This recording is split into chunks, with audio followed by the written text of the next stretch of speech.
worst possible thing you could say when you walk into a car dealership. I spent 5 years with Mercedes-Benz, 5 with General Motors, and the worst thing a person could say when they walk in is, if you could just get me to this payment, we got a deal. So your loan's probably still like 19, which means you got to pay to get out. You're upside down. It's called negative equity.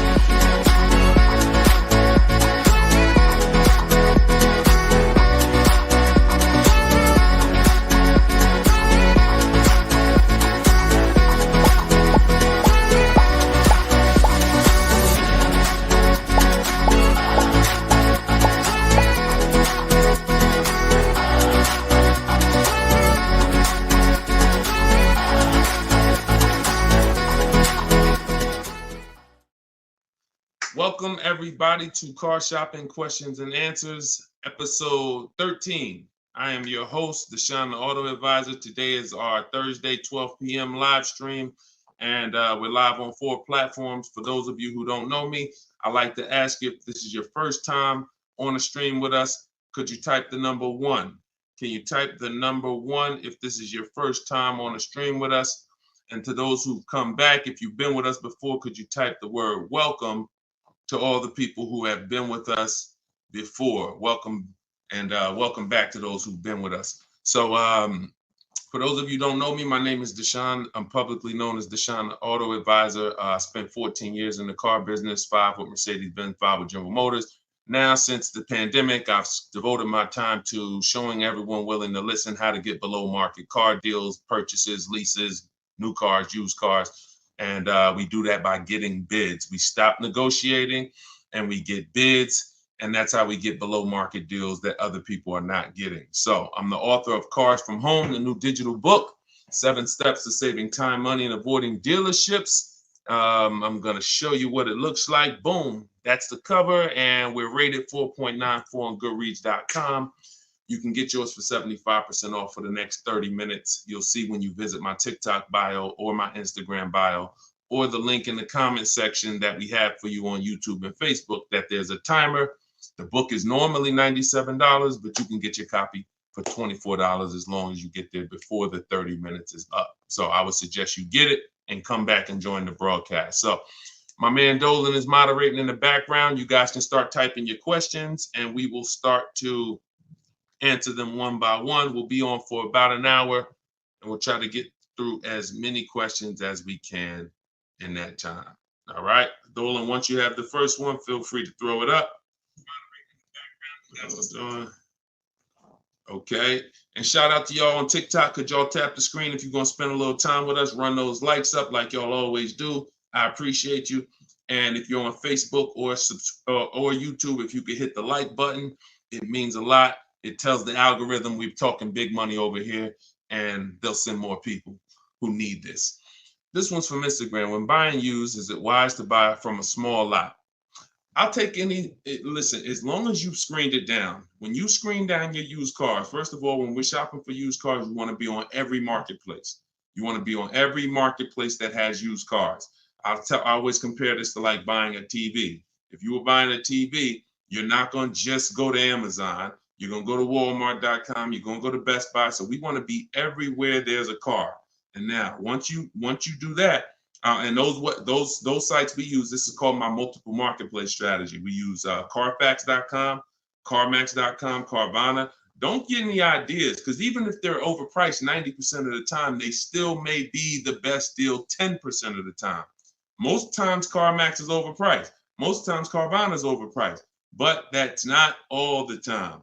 I always say Best Buy is usually overpriced for electronics, but every now and then they have the best price. So if you're not looking at them, you miss opportunities. So we use CarMax, Carvana, Driveway, Carfax.com, Cars.com, Auto Trader, Car Gurus, and eBay Motors. We're looking at all of those marketplaces, and then we're going to narrow it down. So once we narrow it down, first thing we're narrowing it down on is title history. We don't want frame damaged cars, salvage title cars, flooded cars. Title has to be right. Based on Carfax, you can use auto check, but the only reason I don't like using auto check is because we need the service records. And service records is what's the important part when you're narrowing down. You need service record that shows on Carfax. And the last thing we let narrow it down based on is accident history. Some people do no accidents. Some people say, listen, there's different accidents on the Carfax. Let's talk about that for a quick second. You'll see minor accident. You'll see accident, vehicle was drivable. Good sign. That means it could have been a fender bender. They drove away. Then you might see vehicle towed. Red flag for me. You might see airbags deployed. Red flag. So whenever you see vehicle towed, just know that was a serious accident enough to where the vehicle couldn't drive away from. So that's what we narrow it down to. Now, when I'm narrowing this down, I'm not looking at who has the car yet. It could be a small lot. It could be a major franchise. Doesn't matter. Okay. If y'all gonna spend some time with us on TikTok, can y'all tap the screen every couple minutes and keep running those likes up? Appreciate y'all. Shout out to the new people. And if this is your first time on a broadcast, type the number 1. Type the number 1. Yeah, we live, Skinner. All right. If you don't see the banner above me, that means we're live. Whenever you guys see the banner, that means you're watching one of the replays, because we replay and rebroadcast these shows all day long so that everybody can see them. When you can't finish them, you're at work, you want to tell your friends, family about them, they can catch them pretty much any time of the day on all our platforms. But whenever you don't see the banner, which tells you when we're live, then we are live. All right. So that's that. Shout out to the first time people. But that's how we're going to narrow it down. I'm less concerned about where the car is. If it goes through that process and has great title history, great service records, great accident history, I'm open to it. Okay. Now, another one from Instagram. All right, Instagram with the questions. Today, when buying used, is it wise to buy? Oh, that's the same question. How do you get the original window sticker? We'll get it through the Carfax. We'll get it through MaroneyLabels.com if we're going to pay for it. I think there's a site called Get Clutch. I have a link. I have a link in my book, because every manufacturer doesn't do it. So every manufacturer doesn't do it. Some have agreements with Carfax and they put the window sticker on the Carfax. Some of them you got to buy it separately. But if I'm narrowing it down to 5 cars, see, we got to start looking. We got to start looking at car buying like house buying. We really do, because for some reason people are very comfortable protecting themselves. And explain this to me. Why is it people are very comfortable protecting themselves when it comes to cars? I mean, houses, but not cars. So if we'll get a $600 home inspection to tell us if we should buy the home or not. You get what I'm saying? There are things we pay when we're about to spend $2 or $3 or $4 or $500,000 on a home. But when it comes to these small things that help us guarantee the best car deal and below market car deals, we want to do everything for free. So that's up to you. A lot of it can be done for free, but if I can't get a window sticker and I got to pay $5 for it, once I narrow it down to my top 4 choices, I pay the $20 to get the original window stickers. I'm getting it. I don't care how you get it. I got a couple resources in my book on how to get it, how to get free Carfaxes, but literally I'm getting the window sticker because I'm not buying a used car without seeing the original window sticker, because you don't know what you're saving. You do not know what you're saving. And anybody who's buying a used car without knowing what the original price was, it's impossible to know how good of a deal you really got. So, all right, go ahead, Dolan.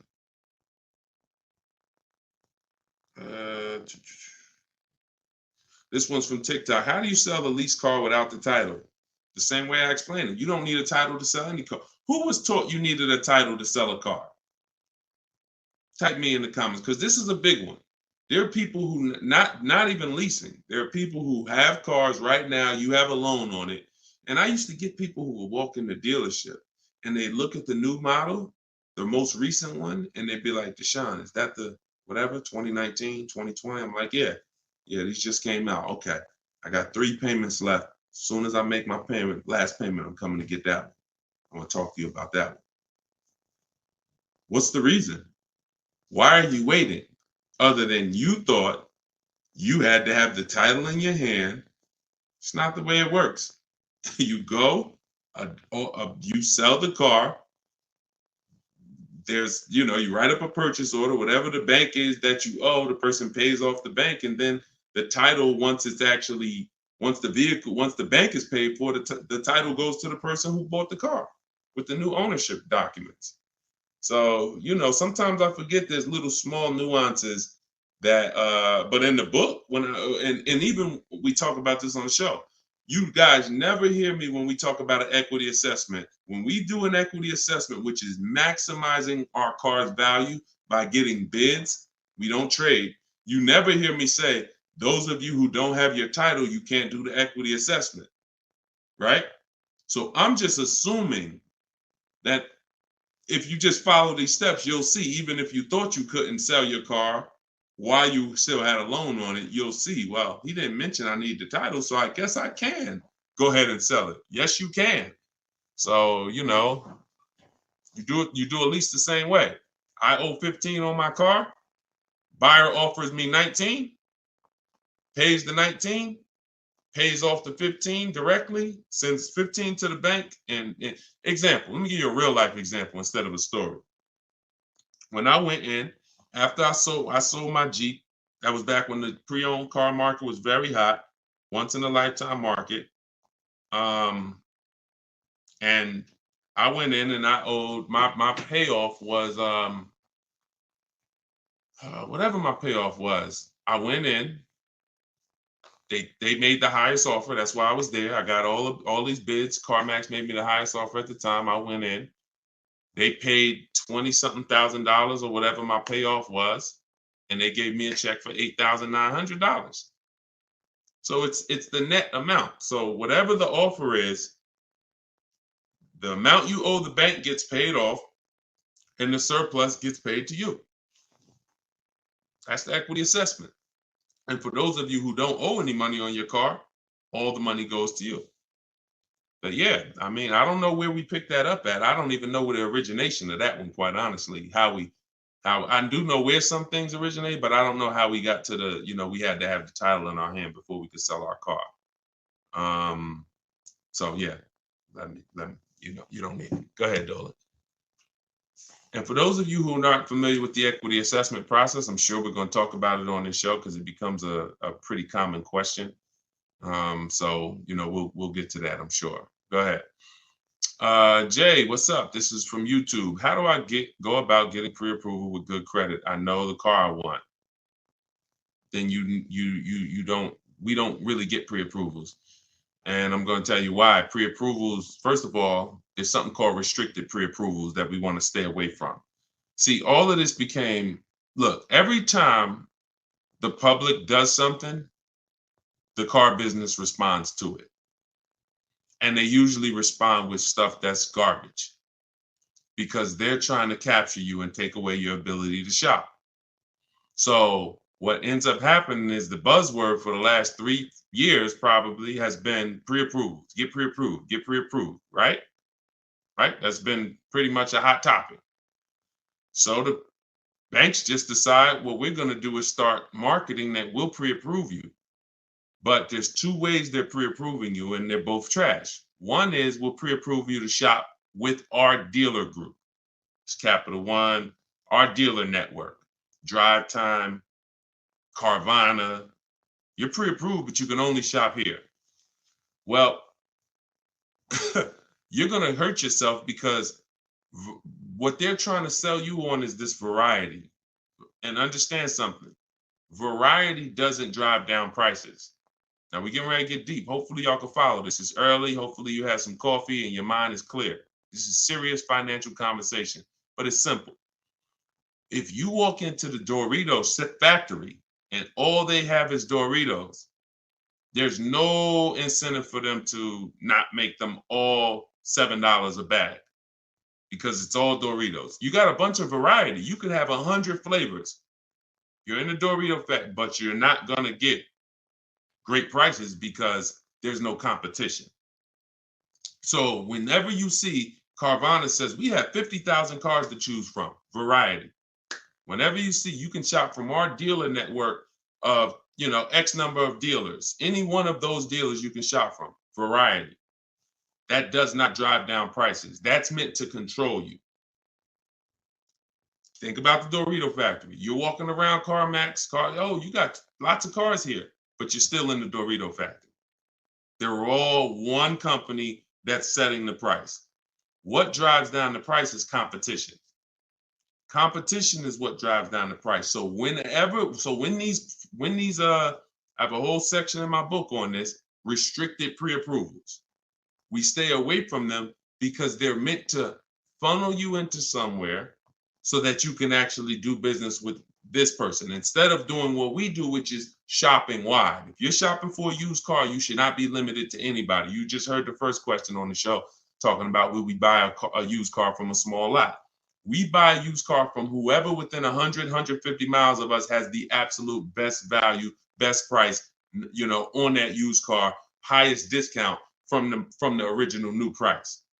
That means you're not going to limit me and tell me where I can buy it. So if pre-approvals were designed to do that, then we'd be good. If pre-approvals were designed to let you go shop anywhere, then they'd be good. That's the first bad part about pre-approvals is the restricted pre-approvals. And again, I'm going to tell you why we don't do it, and I'm going to tell you what we do. So the second thing that's bad about these pre-approvals that's being marketed is they want to do a hard pull on your credit. So now we use a strategy that I created called the bank bidding war. The bank bidding, everything we do is a bid because you're not going to save the most money possible unless you're getting bids. Okay? So if you want to guarantee that you paid the lowest price on any item, it's always through a bid. It's always through multiple offers. And the opposite is true. You want to have buyer's remorse? You want to always wonder if you could have paid less? Don't get a bid. Don't get multiple offers. So when they're asking for a hard pull, what we're doing is we're avoiding that because this is the way the bank bidding war works. You are allowed, I am allowed by the credit bureaus to have multiple people run our credit with a hard pull as long as it's within a certain time period. And the way we do it, it only takes us 2 days. They give you 14 to 45 days, but this only takes 2 days the way we do it. So a hard pull on your credit will drop your credit score X number of points. Let's just say 10 points. Now, if you do the bank bidding war correctly, you could have 20 hard credit pulls on your credit and it drops your credit score the same 10 points because this is called rate shopping, not car shopping. And many people get this wrong. Many people get this wrong because you got to come out of you cannot open up the rate window first by letting anyone access your credit with a hard pull. First of all, again, we don't want to rush when we shop. We don't want to rush when we shop. So if somebody gives you a pre-approval and they say, okay, you literally, now you did a hard credit pull, now go find your car, and then you only have 30 days before that pre-approval expires, what's going to happen? If you know the bank only gave you 30 days, now what are you trying to do? You're rushing yourself, right? You trying to find a car, day 28, you starting to feel a little desperate, right? That's not what we want. That's what the banks want. That's what the dealers want. That's not what we want. So now that's why we do not let anyone access our credit with a hard pull until after we find our car. So once we find the dealer that wins the bid, and if some of you are new to the show, you're like, Deshone, what's all this stuff you're talking about bids? It's called saving money. Okay? Come into our world. Okay? Step out of the world that you've been in, which is negotiating to try to get money off with cars when you don't do that with any other item. No other item do you go in and say, yo, take all this money. You don't do that on Amazon. You don't do that with TVs. You don't do that at the grocery store. None of that. So you shop for cars the way you shop for nothing else. And that's what the people who are listening to me who are like, Deshone, I want to save all the money. You locked in. So if you that person, type locked in. If you're that person, if you like Deshone, forget everything else. I want to learn a new way. I'm done with this old way. Type locked in. So this is what you're doing. You are going to go get bids.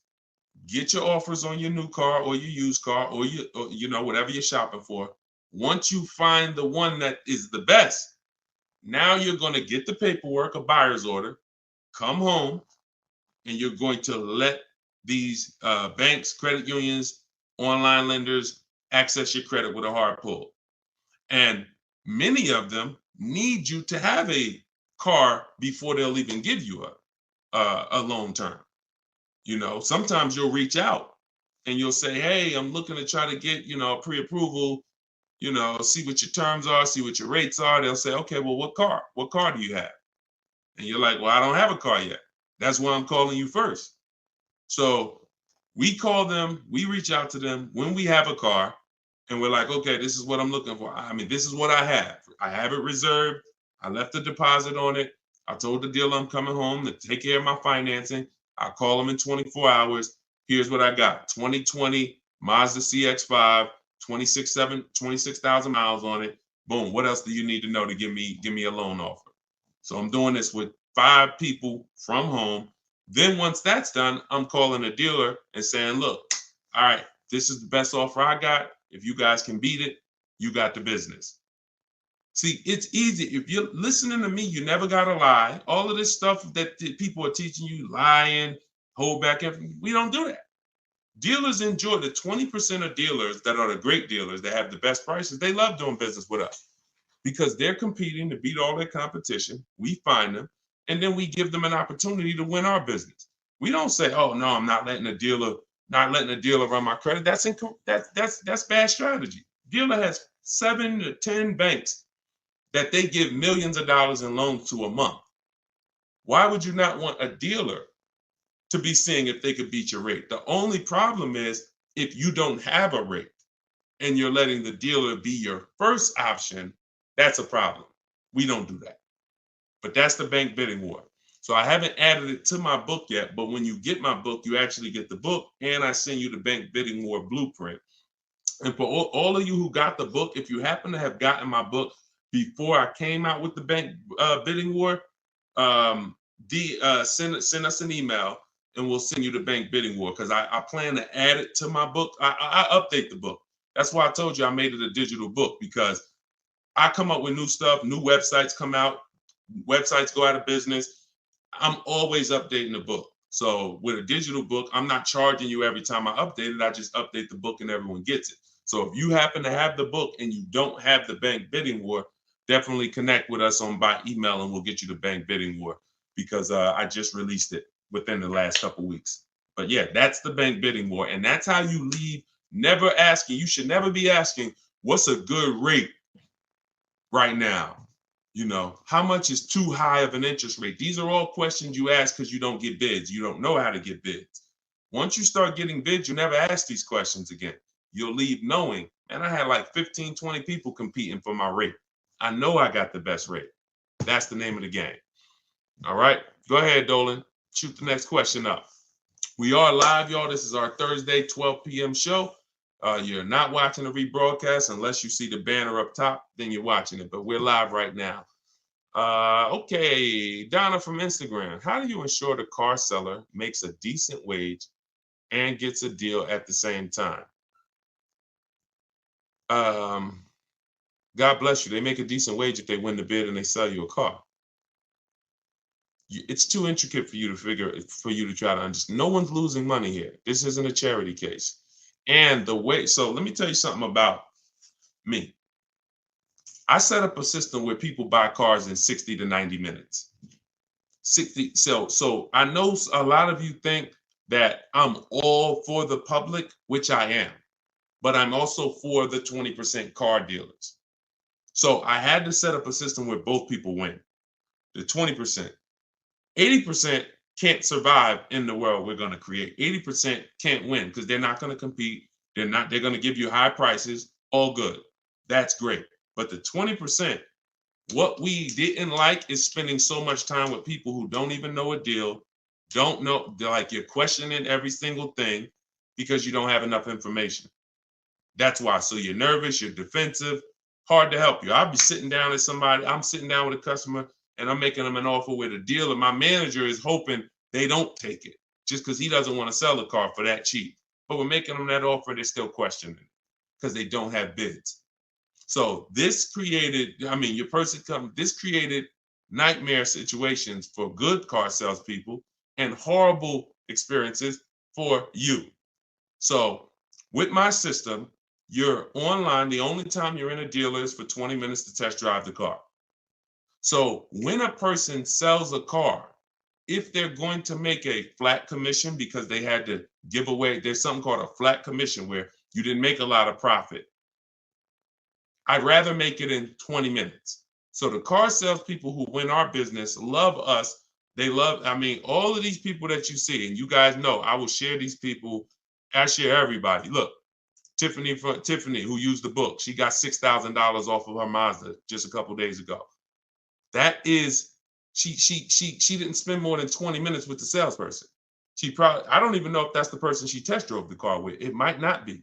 So this person who won her business literally is going to spend maybe 30 minutes with her total. So what? He's not making a huge commission. If he ends up making $150 flat, he'd rather, and I've asked car salespeople this over my years of educating the public on how to shop from home. I said, let me ask you a question. Would you rather, y'all being stingy with the likes on TikTok? Can we tap the screen if y'all spending time with us? Thank you. Can we tap the screen? Can we share? We ain't asking for money. We asking for just tap the screen if you're enjoying the show. All right. Don't ever listen. I'll be getting in my. Thank y'all. Appreciate you running it up. So when you see that, I appreciate you wanting dealers to make money. But the best thing you could do if you really want good dealers to be okay, is learn how to shop from home correctly so you can stop wasting people's time. So you can stop being with people for 2 hours, 3 hours, 6 hours that you don't buy a car from. That's really what I want you to do, because when you learn how to get cars in 60 minutes from home, car salespeople are going to love you. Because even if I didn't make a huge commission of $1,000 or $800 or $1,500 on this particular deal, that's okay. And $1,500 commissions are very rare. You had to make a lot of profit on the deal, 10 grand profit probably. Bring home 20%. Now you got to make probably 7 grand to 10 grand, profit, and people will make it. There are people who overpay. And so those people who pay average prices and above average prices, but we don't pay either. So it's the time. I don't care if I make $150 with you if I only spent 30 minutes with you. And the only way you're doing that is shopping online. You're not doing that.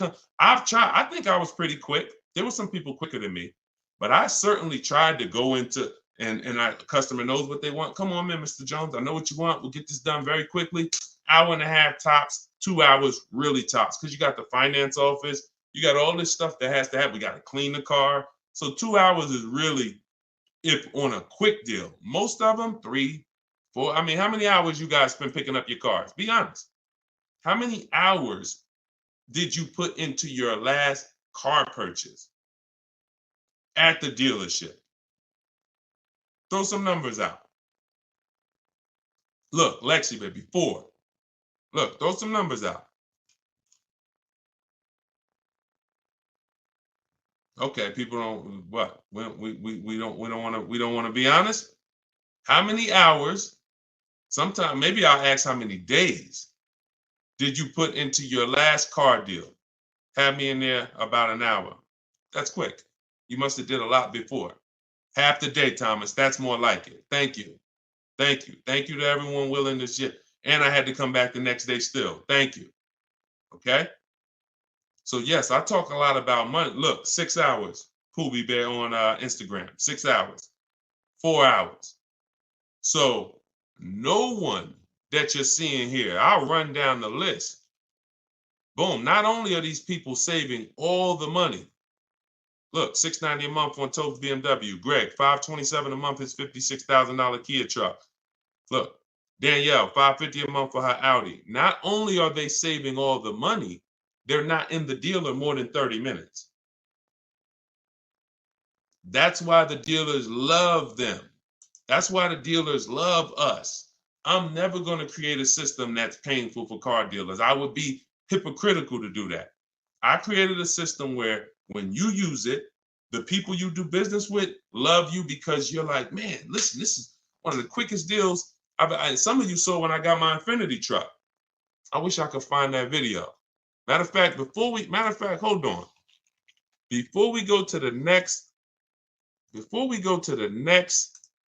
question, because I don't want anyone, because some of y'all don't know me. Y'all don't know, okay, is this guy telling the truth? Is we really getting cars? This was me picking up my Infinity truck right here. This is when I got the Infinity truck. Hold on, I'm gonna find a video. I'm going into my hold on, where we at? Day five. Here we go. Look, let me share my screen.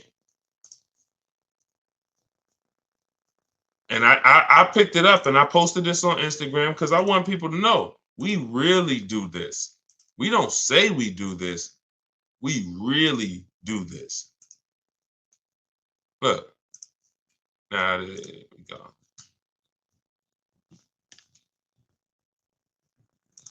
All right, skip that. Oh, here we go.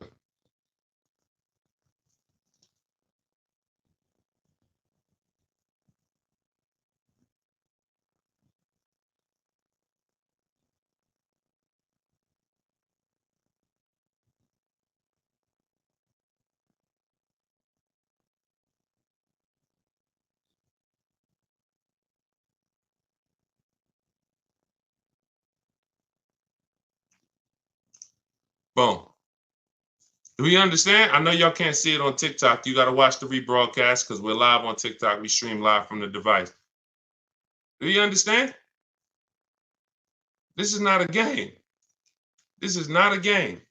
If you when you learn that you've been conditioned to think that somehow spending time on my car deal means I saved all the money. No, it doesn't.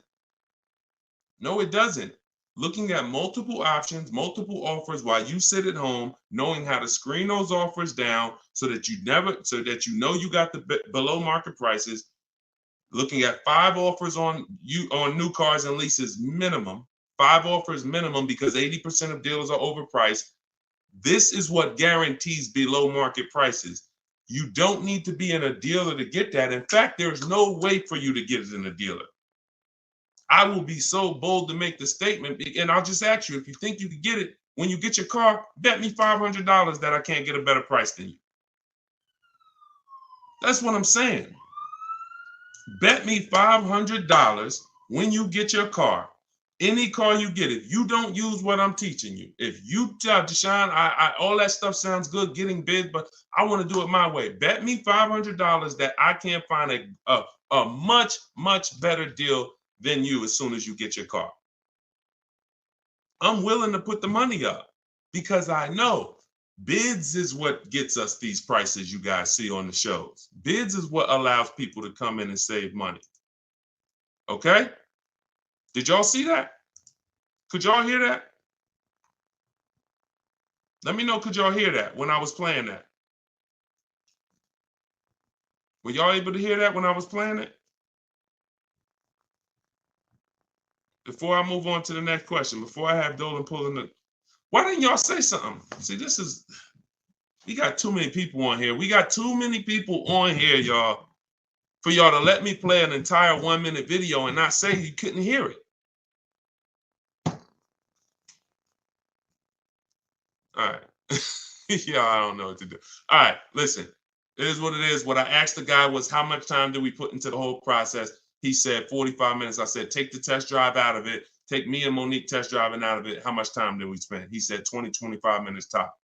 Come on, lock in, y'all. Lock in. Go ahead, Dolan. Throw the next question up.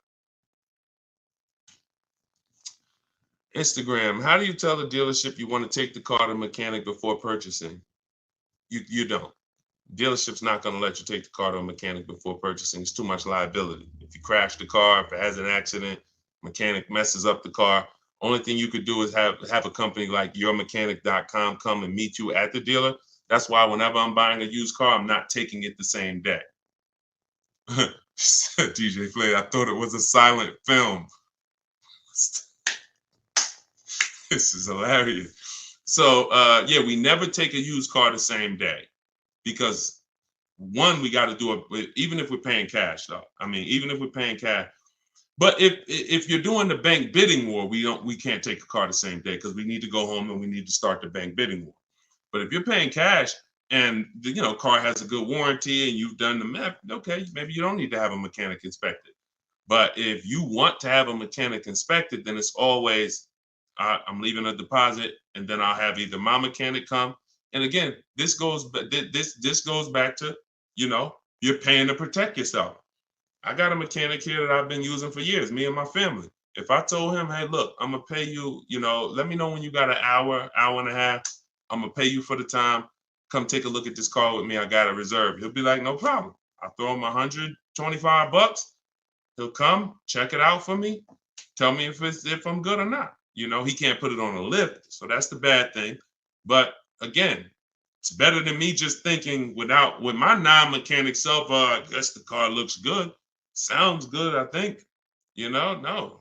These are the things that we got to do if we want to protect ourselves. And understand, there's horror stories for a reason, y'all. Horror stories are very common.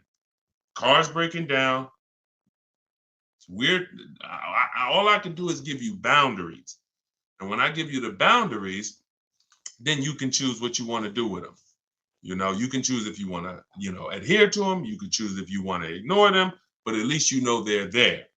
So yeah, I would always have, with no warranty on a car, I would always have my mechanic come out. And if you don't have a mechanic, then I pay a company like yourmechanic.com. I think they charge $100, $150 to come out, send one of their mechanics to inspect the car for you. I see it just like a home inspection. I don't see it any different. Any different. Go ahead, Dolan. Okay, I had a financial advisor tell me get rid of my car. I did. Wait, I had this one's from Instagram. I had a financial advisor tell me to get rid of my car. I did, however. I really need another one, but they repoed the vehicle. It's been around January. Okay, I'm trying to understand. So he told you get rid of your car, but you need another one. Get a very inexpensive car. It sounds like you're in a position where you need to get the least expensive car you possibly can. I call that a smart car, saving money at the right time. Cars that are, under 10 grand. If you're trying to get a loan on it, that's what you would be trying to get.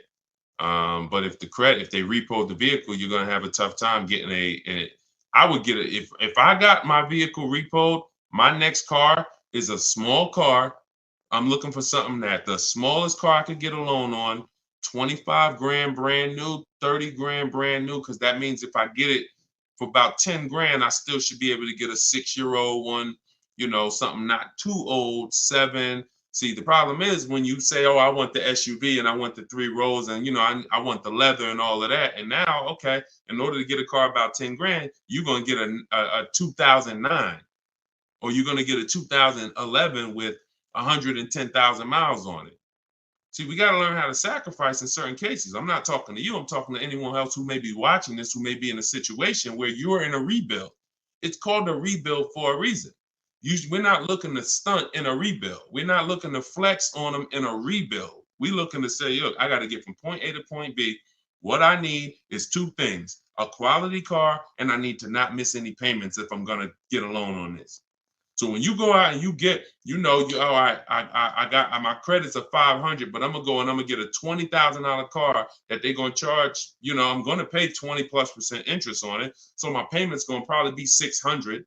Now I'm paying 600 and the $20,000 car may not even be a quality car, may got 80,000, 90,000 miles on it. So now stuff starts breaking. I got my $600 payment and now, the car's in the shop, but I still owe my 600. Okay, here comes another repo. So this is disaster. I've seen this. This is a formula. I call this the repo recipe. So if you're in a rebuild, the name of the game is seeing, first of all, Am I a long-term person, 8+ years, or am I a short-term person, less than 8 years? Because if you're a short-term person, your goal is to lease.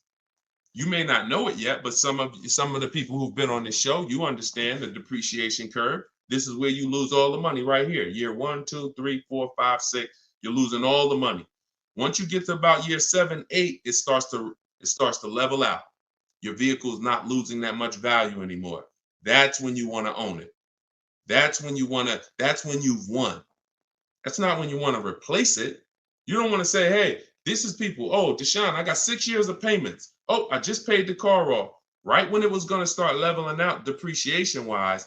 Oh, I'm going to get rid of it now. Lost all that money in depreciation. Now I'm going to get rid of it. So you need to know, if you're not an 8-year, 9-year, 10-year person, then you shouldn't be buying cars. You should be shopping for great lease deals. But you may not qualify for a lease right now. So your mission should be to qualify for a lease in the future, which means I'm going to drive a car that's not my ideal car. I'm going to drive a car I may not even like, but it's going to be reliable and it's going to be affordable. Reliable and affordable.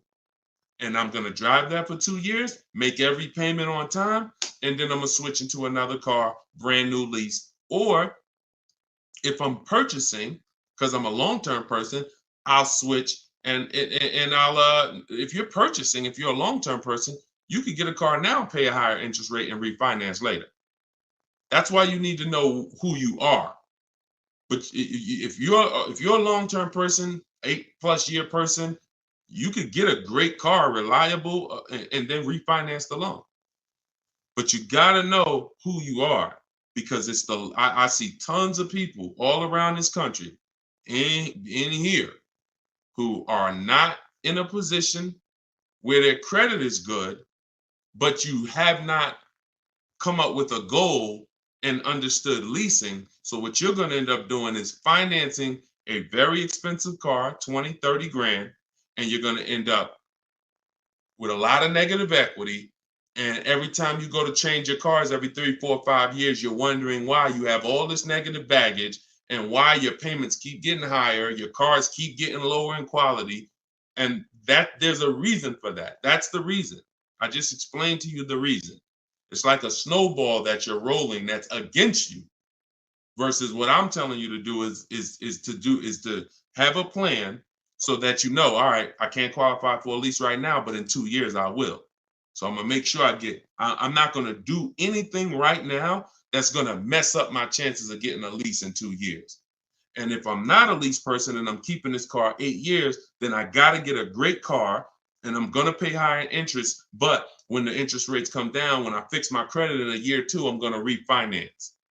2 different people, but you must know who you are. We clear? We clear on that? Type clear if y'all clear on that. Okay? All right, go ahead, Dolan. Shoot the next one up.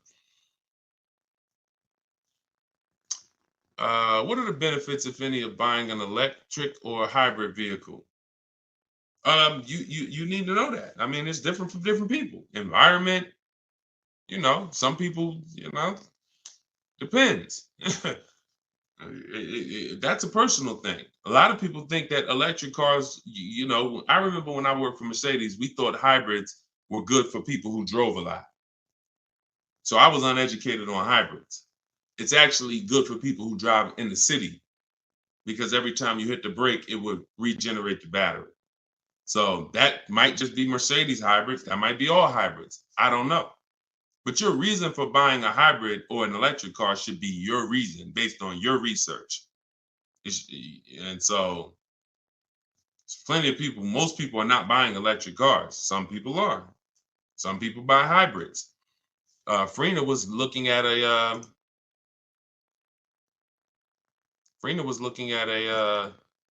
Jeep Grand Cherokee,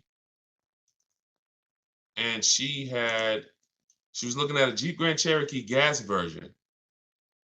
And I remember she hit me and she said, Deshone, the dealer that made me the best offer on this Jeep Grand Cherokee gas, it was like a 1.2% lease. And she said, he's saying, and that was the lowest bid out of all the bids she got. 1.2% lease. And she said, but he's saying he might have he's saying he could do a better deal on this other one, which is a hybrid. And she said, what do you think? Because she's in a private group. Everybody who wants to know about, my private group, you want to attend my free masterclass, it's in the comment section. You can attend my free masterclass. It's an hour long. It's called Everything You're Doing Wrong, Buying, Selling, and Leasing Cars. And it's in my TikTok or Instagram bio. You can go and you can attend the masterclass if you want to find out more about my private group and my coaching program. But she said, so do you think I should just like have him like rework the deal? I said, look, if you're going to switch cars, pay attention, y'all, this is very important. Even though he won the bid on the gas version, you want to make sure you rerun the bids on that car. She said, okay, because she said, based on what he's telling me, he could get me to like 1% on the gas, on the hybrid one. I said, okay, run the bids. She hit me 24 hours later. She said, you're not going to believe this. Lowest offer I got on the hybrid version is 0.88. Showing the deal right now. That was $579 a month. $66,000 truck. $579 a month. No money out of pocket. So if you don't rework the deal, what question was I answering that I got on that? What question was I just answering? Oh, there we go. Thank you. Thanks, Dolan. My man Dolan coming through for me. So she didn't have a preference necessarily of hybrid. That opportunity presented itself. All hybrids don't have incredible programs. So I think you make the decision, Natalie, on what you want, and then you shop the offers on that car. That's it. It's so many cars out here, y'all. It's hundreds of cars to choose from. Pick the one that you like, get the offers on them. And spend your time shopping. If you're getting a new car or a lease, you should be out test driving. This is the fun part. Eventually getting bids, that'll be fun for y'all because you'll be in control. But, for your first time, you're still going to be a little nervous. But the fun part is really getting in the car and going and test driving. All right. And going to another dealer, test driving. You're about to make a $40,000, $50,000 decision. Some of you more, some of you $80,000. You're buying luxury cars, $100,000 decision. Take a day and go and drive these products that they're spending millions of dollars on, hoping you would at least come test drive. I've had people that's like, oh, I want the Honda Pilot. Oh no, the girl said, I want the new Honda CR-V hybrid. I like the look. I said, did you drive it? Nah, but that's what I got my eye on. I said, go drive it. Once she went and drove, that's why we have a whole step in our process for this called shopping, not buying. She went and drove it. She said, yo, you know what's crazy? I like the look, but I ain't like the way it drove. I said, that's why it's important. Imagine if you would have did your whole deal online, got the thing delivered. Now in 3 months, you're sitting here like, you know what? I don't really like this. So don't discount your shopping experience, especially because using it our way, you only there 20 minutes. Don't talk numbers. Keep that rule in mind. That's in my book. Those of you who have my book know this. We don't talk numbers. Those of you who are like, what book are you talking about, Deshone? My new digital book, Cars from Home, 7 Steps to Saving Time, Money, and Avoiding Dealerships. That's where I'm teaching out of. Everything on this show is what I'm teaching out of that book. And you can get your copy for 75% off. It's normally $97. You'll get it for $24 in my TikTok bio, as long as you get there before the 30 minutes expires. Also in my Instagram bio, click that website, and then on Facebook and YouTube in the comment section. And if you happen to be watching us on TV, you can scan this QR code right here with your mobile phone and get yours for 75% off. All right. And now you have everything I teach in one blueprint in one spot. Okay, Renico from YouTube. 1 year into my Kia Soul lease, this was not the car I wanted.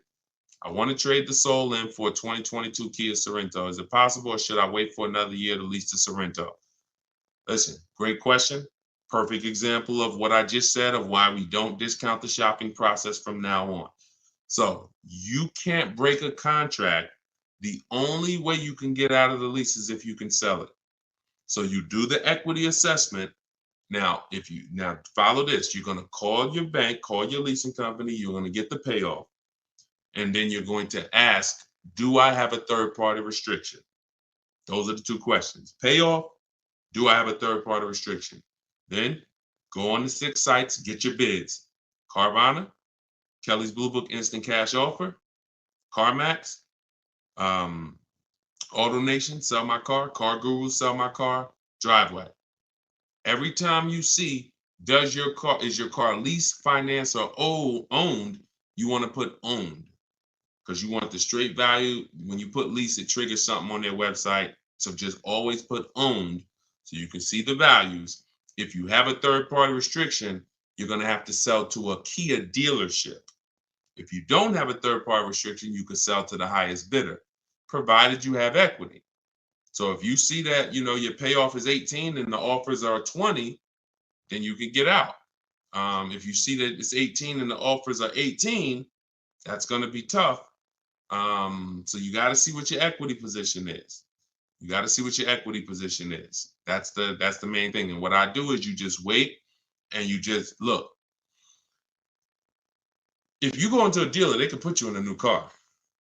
So if there's no doubt, like you can literally go in, they'll just stretch you out into a long loan on the Kia Sorento. You're going from a lease to buy. So I assume you're going to be keeping the Kia Sorento for at least 8 years. If not, you should be leasing, not buying. But I'm just going to assume you're not going to break the 8-year rule. If you don't know about it, we talk about it all the time on this stream. People who are not keeping their cars 8 years, you are overpaying by thousands of dollars by not getting great lease deals. It's not even close. Thousands of dollars, not hundreds. So I'm assuming you're going to buy and keep. But what you're going to do, anybody can transfer you. Take all that negative money, throw it into the new car. Now you're paying for the old car and the new car. You got the new car, but so if you got a 5-year, 6-year loan, literally you're driving that new Kia Sorento, that 2022, and that is in the actual, it's with you. I'm glad, Renico. It's a great name. So you're in when you roll that over because of impatience, that 6-year loan that you're putting on the new car, the old car is with you the whole time.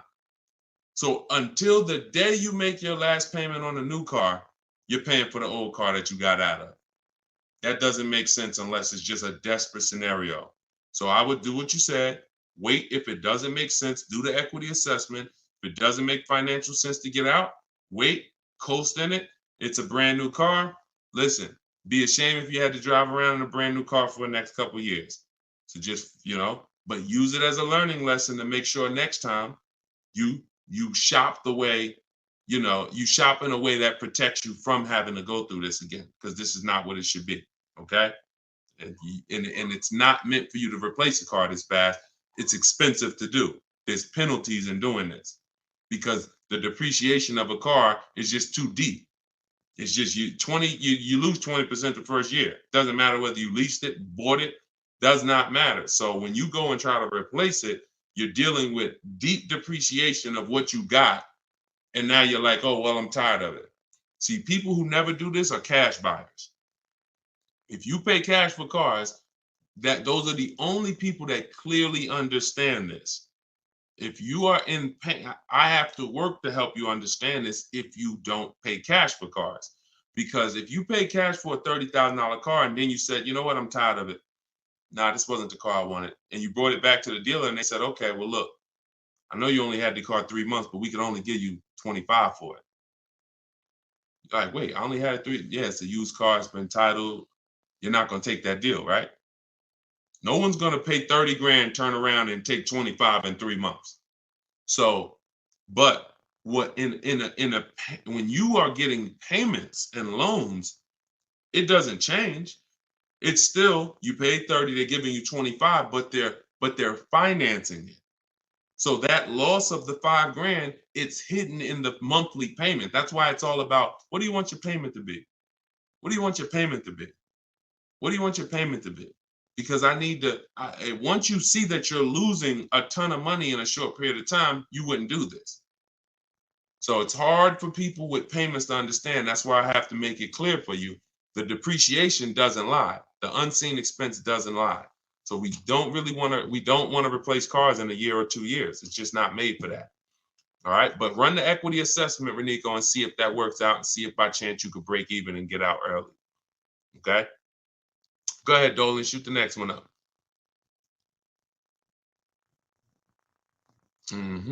Okay, Precision Soundworks. A great part about following the book is when you're car shopping, you know what you're not going to get sucked into a sales number presentation. Amen.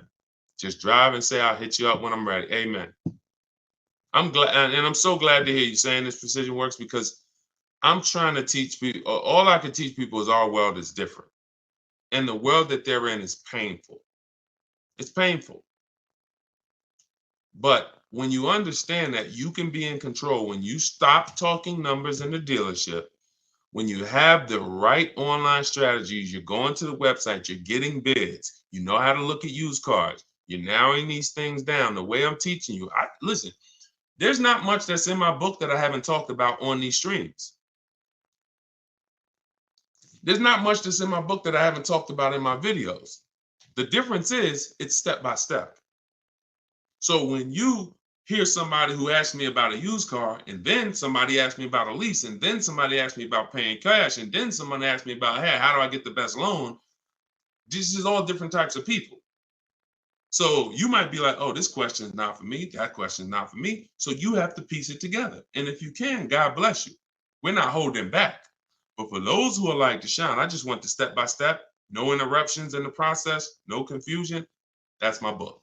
So I'm glad you're enjoying the Precision Work. Make sure you send me your deal so I can bring it onto the show whenever you get a car. All right, go ahead, Dolan. Okay, Marisol, YouTube. I'm looking to buy a 2025 model car. Am I able to negotiate the MSRP price? If so, how low should I start? 5% off.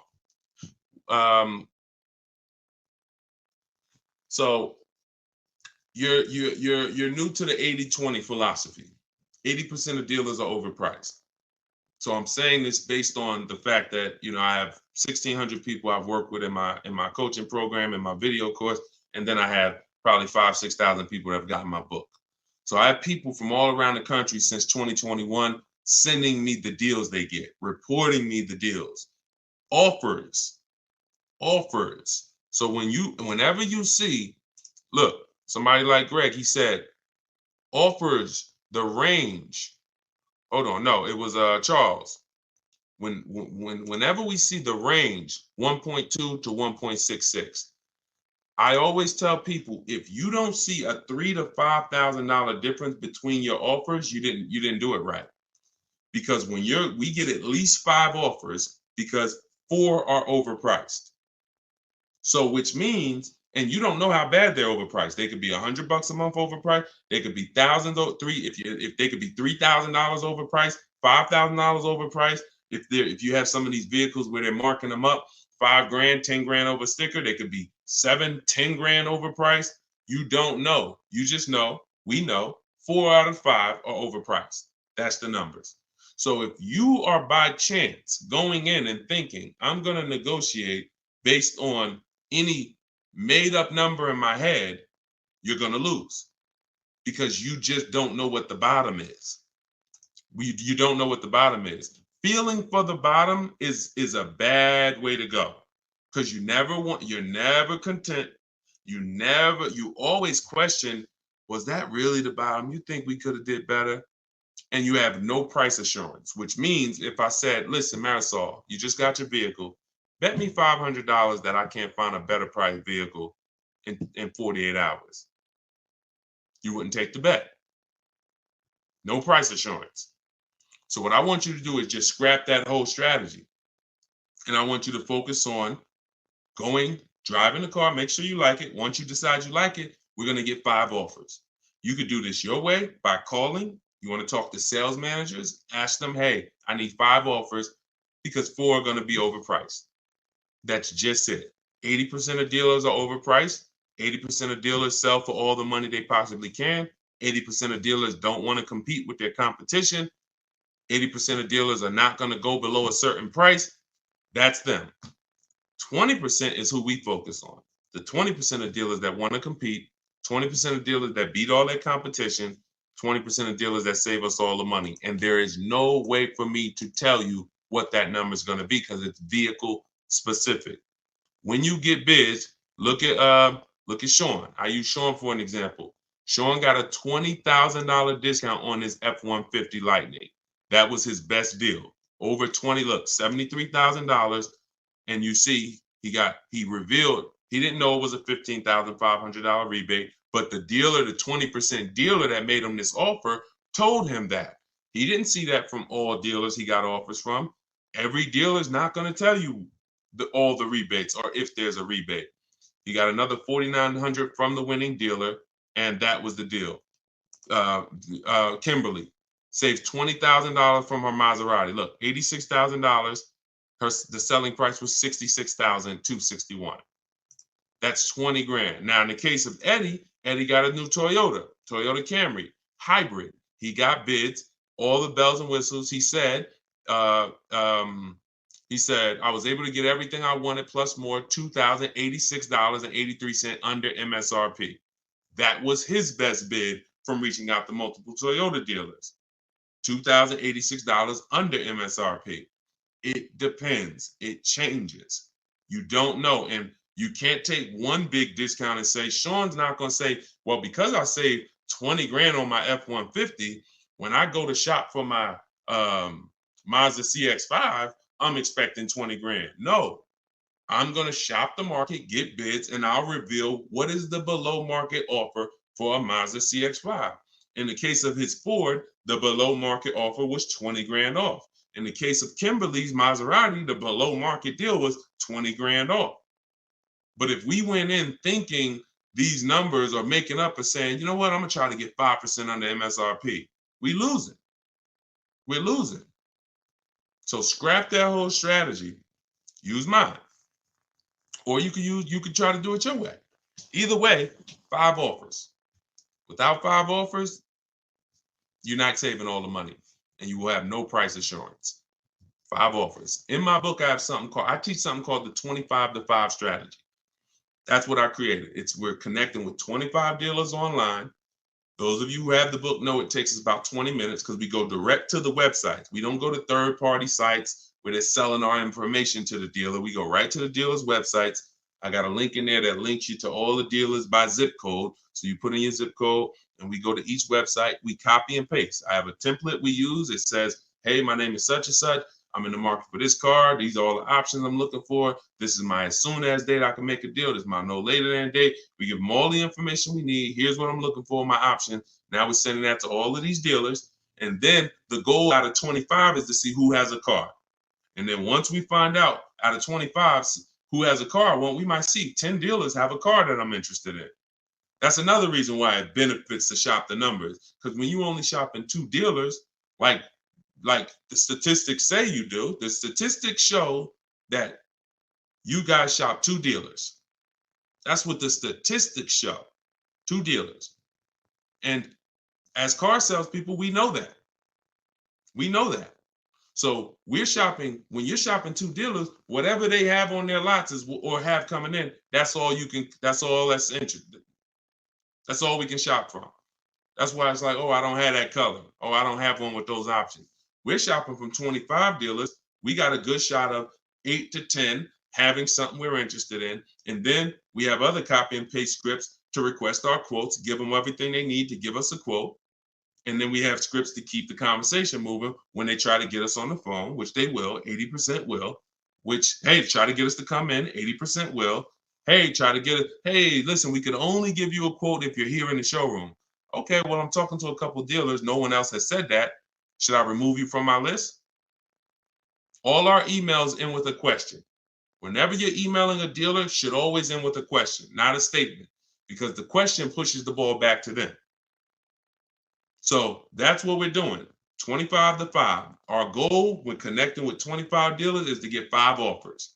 And out of those 5, 1 offer is going to beat everybody else, and that's who we do business with. That entire process takes us 60 to 90 minutes. 60 to 90 minutes. It's beautiful. So if you're like, Deshone, I want to use your process, you can do it your way. You want to call around? I'm just telling you, get 5 offers. You could do it my way. In my book, 75% off in my TikTok bio or in my Instagram bio. Click that link and get your copy for 75% off, or in the comment section on YouTube and Facebook if you just came on the show. But that's the 25 to 5, and you won't have price assurance and you won't save all the money until you start to get 5 offers. Everything is a bid. All right. That's what I'm telling. My favorite words: bids, multiple offers, multiple options, price assurance. These are my favorite words. When you start using this stuff, they're going to be your favorite words too. I guarantee it. Go ahead, Dolan. Do you always have to have a down payment when purchasing a car? No, never. Never. Now, down payments are not illegal. That was one of the worst videos to go viral. But when a video goes viral, you can't combat it. So, if people looked into that law, they would see this law has nothing to do with down payments. So down payments are not illegal, but you can every single thing we shop for is no down payment. When we're shopping for leases, we request all our lease quotes, first month's payment total out of pocket. We don't, you guys, some of you know who's been on the stream, I don't even like you using the words down payment. We use total out of pocket, total due at signing, not down payment. But we're doing first month's payment due at signing, 12,000 miles per year, all taxes and fees rolled into the payment.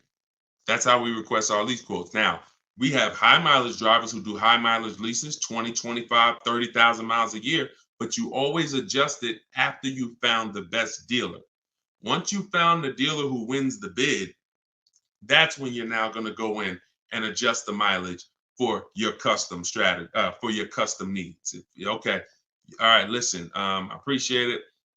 Please readjust the quote to 18,000 miles per year, and then we'll take it across. That's when you're going to say, all right, you know what? I'm already under 1.5. I'm under 1.3, whatever it is. As long as you're under 1.5, you got a deal. As long as it's the best bid. Because some people say, oh, I went in, and I cannot stand this. But it's unfortunate that people think they're using what I teach, but they're not. They'll go in and say, Deshone, yeah, I was talking to the car salesman. I told him, you got to get me under 1.5. I said, what are you doing? I didn't say it. I don't even think I responded to it because I don't want people to feel like they failed.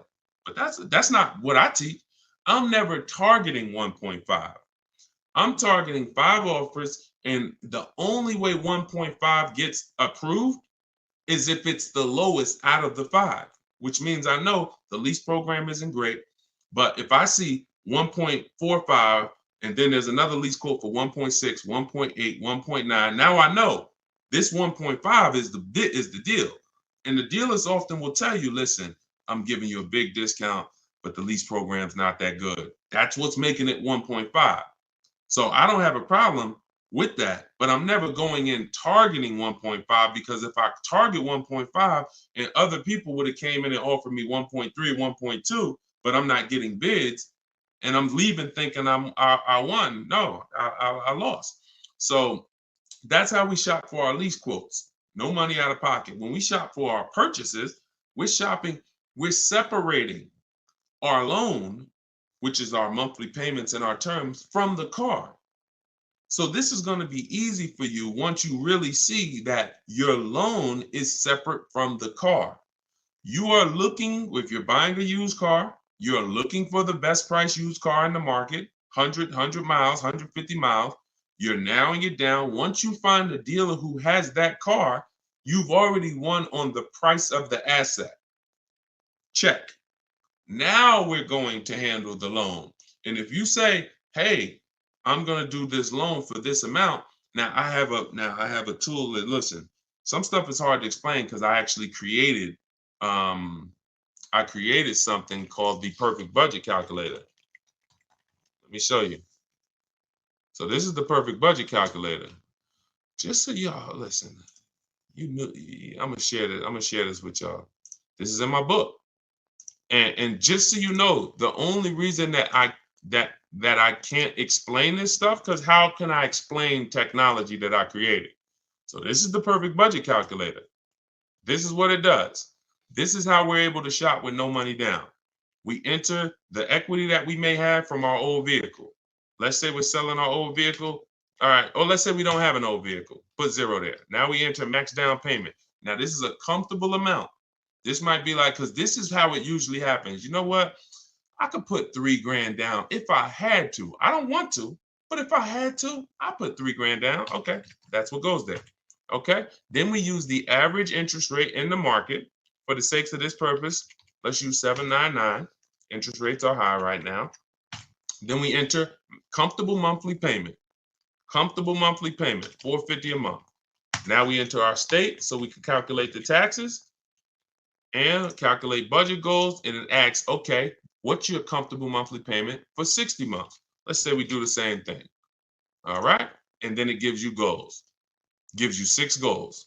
This is your max vehicle purchase price right here. See, there's never been anything like this. This is why you go in saying, I don't want to spend more than $450. You end up spending $600. This is why you go in saying, you know what, I'm going to spend 30 grand on a car. You end up spending 32, 33 because you forgot about the taxes and the fees. We never shop with our max in mind. So this becomes our first goal. Our first goal gets us to our car, no equity, no down payment. Our second goal gets us to with a 5-year loan. Now, our second goal gets us to, if we get a car in this price, we can do a 6-year loan, no equity, no down payment. So this is where you need to be right here if you want to do no down payment. This is where you want to be. So you need to know, based on where you want to be payment-wise, and whether you're taking a 5 or 6-year loan, how much car can I afford? That includes the taxes and the fees. So there was no way for me to explain this to you. In fact, I used to have a 20-minute video that I walked people through, and it was a perfect budget exercise. We did all that manually. Everything that I built the calculator to do manually, you guys got to see it on the replay. Because if you're on Instagram or YouTube or Facebook, TikTok doesn't let us pull this streaming software in. So you guys got to see it on the replay. You could go watch the YouTube videos right after the show is done, and you can see how I just showed you this. Or if you get my book, you can actually use the perfect budget calculator in 5 minutes. So what that allows you to do is go in knowing where your starting point is, knowing where your max vehicle purchase price is. That's how people go over budget all the time. Going in, all you have in mind is math. Oh, I don't want to be no more than $450 a month. $450 a month. That's all you're thinking about. Or if the bank tells you, okay, you're pre-approved for $30,000. What does that actually mean? Okay, great. I'm pre-approved for $30,000. What does that mean? 5-year loan, 6-year loan? What about my payment? My payment, I don't want it to be more than this. Plus, I got $2,000 I could put down. How does that factor in? So when you get to the max monthly payment, when you get to goal 6, using the perfect budget calculator, you are using a 6-year loan, your max loan, and your down payment, but you're still under budget. So anything below that, you gotta there's no easy way for me to explain it to you. That's why I had to create a software that actually does it for you. But you need to know, in order to get a car with no down payment that you're purchasing, not leasing, because I gave you how we shop for them with leases, but that I'm purchasing, I need to know how much car can I afford based on the taxes and fees that I'm going to pay for a car, taxes for my state. Figure we estimate $1,000 for a documentation fee in motor vehicles. That has to be factored in. And then a 5 or 6-year loan, all of this stuff. So, yeah. So we got a lot of calculators. We got a lot of calculators because it was just a lot of stuff that I'm a math person. And so I can explain stuff to a math person. I can try to make things simple, and I try my best to make these numbers simple. But the best thing that I was able to do was create calculators that would do this stuff that I don't have to explain to people the numbers anymore. And my goal is to put lots of calculators out eventually that do pretty much everything. Like people who are over mileage on their lease. You got to see, should I end the lease early and take the mileage penalty now, or take the payment penalty? Should I go to distance? And there's so many financial calculations in cars that thank God I've been blessed to understand that I can't explain to you. So I had to build a software that you punch your situation in, and then it tells you everything. Okay. But yeah, you can absolutely get cars with no money down. It's not even, only people that can't are super, credit's too bad, or you have too much negative equity. And even if your credit's bad, you still can get cars with no down payment. It's really the negative equity. The negative equity from your old car is really what prevents most people from doing no money down deals, because the bank is only going to approve 15, 20, 25% above the purchase price of the car. So if the purchase price is 30, they'll approve 36 as a loan. They'll loan 36. They'll lend 36,000 on a $30,000 car. They're not going to lend 40,000 on a $30,000 car. They're not going to lend. So if you have 10 grand of negative equity that you're trying to transfer, that's preventing the no money down deals for most people. Other than that, everybody can do no money down deals if they so choose. All right. So everything we talked about today was based out of my book, Cars from Home, 7 Steps to Saving Time, Money, and Avoiding Dealerships. It's the step-by-step process to mastering the science of car shopping. And the first time you do it, you're already a master. There's no test to take. The first step in the process is the most important question, which I'm going to help you know clearly whether you should lease or buy based on how long you keep in the car. And step 7 is delivery. So by the end of this, when time you get to step 7, I'm congratulating you, and we're like, okay, let's set up if the dealer is going to deliver the car or if we're going to go pick it up. That's delivery. So it's not this book you read and say, okay, all right, I'm ready for the quiz now. Let's take our test. No, every step is an action. Equity assessment, budget tool, choosing your car, shopping for it, doing a check to make sure it doesn't have any bad data out there like electrical issue software, and then getting offers, then paperwork, then delivery. It's a walkthrough. So you can get your copy for 75% off in my TikTok bio, in my Instagram bio, or we have a comment pinned in the YouTube and Facebook section. Or if you're watching us on television, you can scan the QR code and use the strategies, everything I teach in one spot. All right. Make sure you send me your deals. We'll be back for another live show shortly. If you're watching the broadcast, if you're watching the rebroadcast, you'll see the times that we're live. For those of you who want to attend my free masterclass, Everything You're Doing Wrong, Buying, Selling, and Leasing Cars, that link is also in the comments, and it's also in my TikTok and Instagram bio. You'll need about an hour, and then we do Q&A for an hour after the class. So any way you get it, make sure you get it. I don't care how you get the information. All we do is put the information out. The rest is on you, all right? I'll see y'all on the next show. God bless you.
The worst possible thing you could say when you walk into a car dealership. I spent 5 years with Mercedes-Benz, 5 with General Motors, and the worst thing a person could say when they walk in is, if you could just get me to this payment, we got a deal.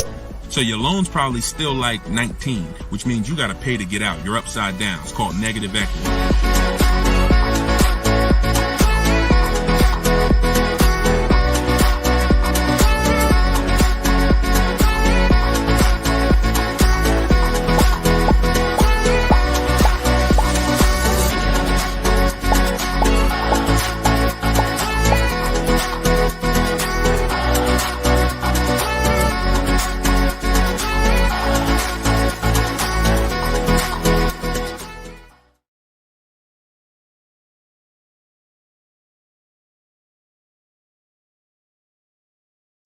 Welcome, welcome, welcome. Welcome to Car Shopping Questions and Answers, episode 14. I am your host, Deshone the Auto Advisor. We do these live streams throughout the day. We rebroadcast them, so you may have seen a rebroadcast, but today is our Thursday. Is it Thursday? It's Wednesday. I was saying, what day is it? It's Thursday. Thank you. Our live broadcast, and we do rapid fire Q&A. We are streaming on 4 platforms: TikTok, Instagram, YouTube, and Facebook. So you guys can start taking your questions. Yeah, I see you, real Zubir. I see you. We're live right now. And whenever you guys don't see the replay banner, that means you're watching a live show. So we do replay these broadcasts all throughout the day so that, you know, if you can't watch them all, you can tell your friends, your family. But whenever you don't see the live replay banner, that means we're live. So you guys can start typing your questions, and we'll be pulling them in from all 4 platforms. So just go to deshonsbook.com, Mr. Silver. I see you on TikTok. The people with the TikTok browser were having a problem getting the book, but some people said they were able to get it on TikTok. So just try typing deshonsbook.com into a browser, and you should be able to access it. So as you come in, start typing your questions, and we'll start getting to them. For those of you, if this is your first time ever on a live car Q&A with us, can you type the number 1? We always like to know who's the first time person, first time ever on a car shopping Q&A with us. Type the number 1.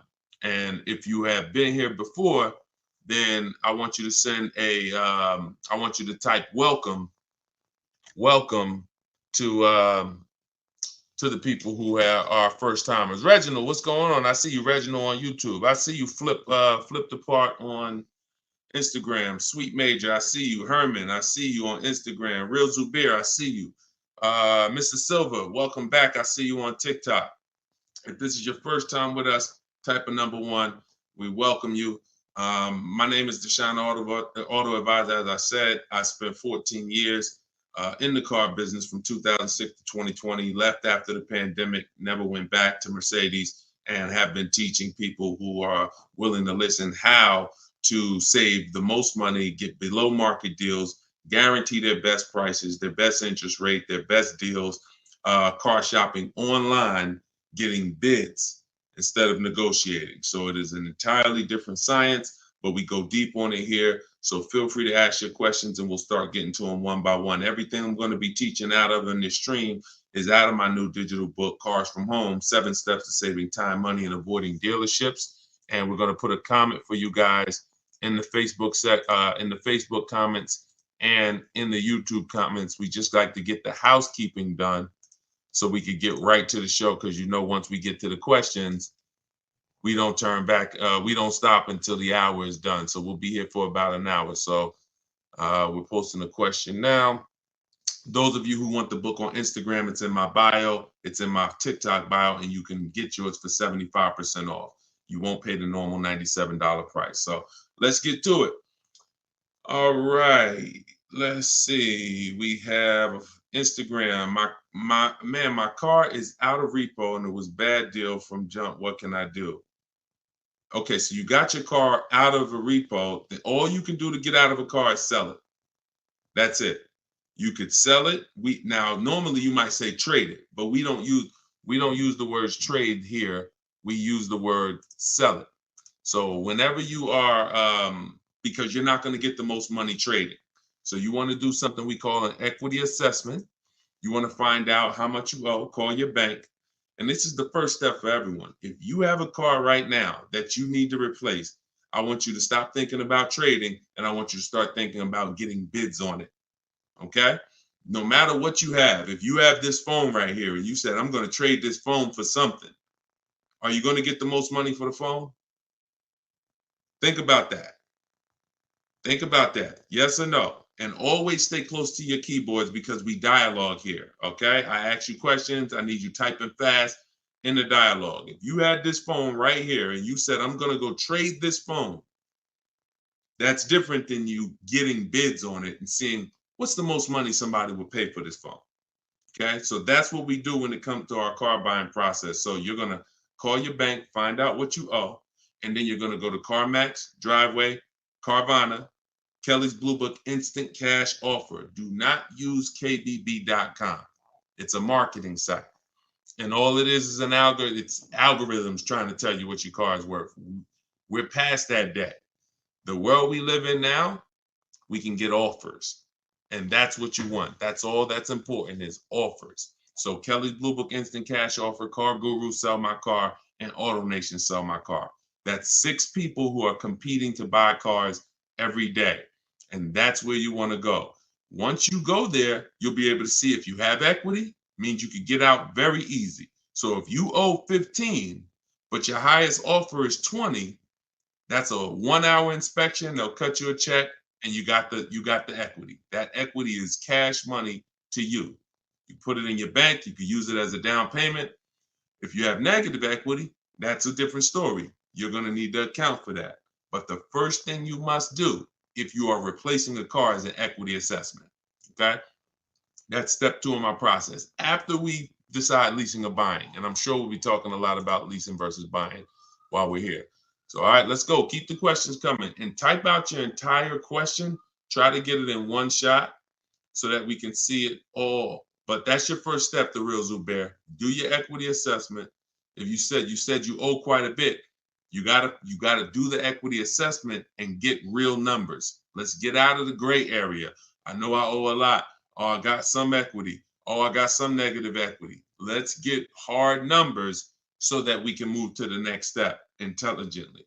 Okay? Car buying is all about the numbers.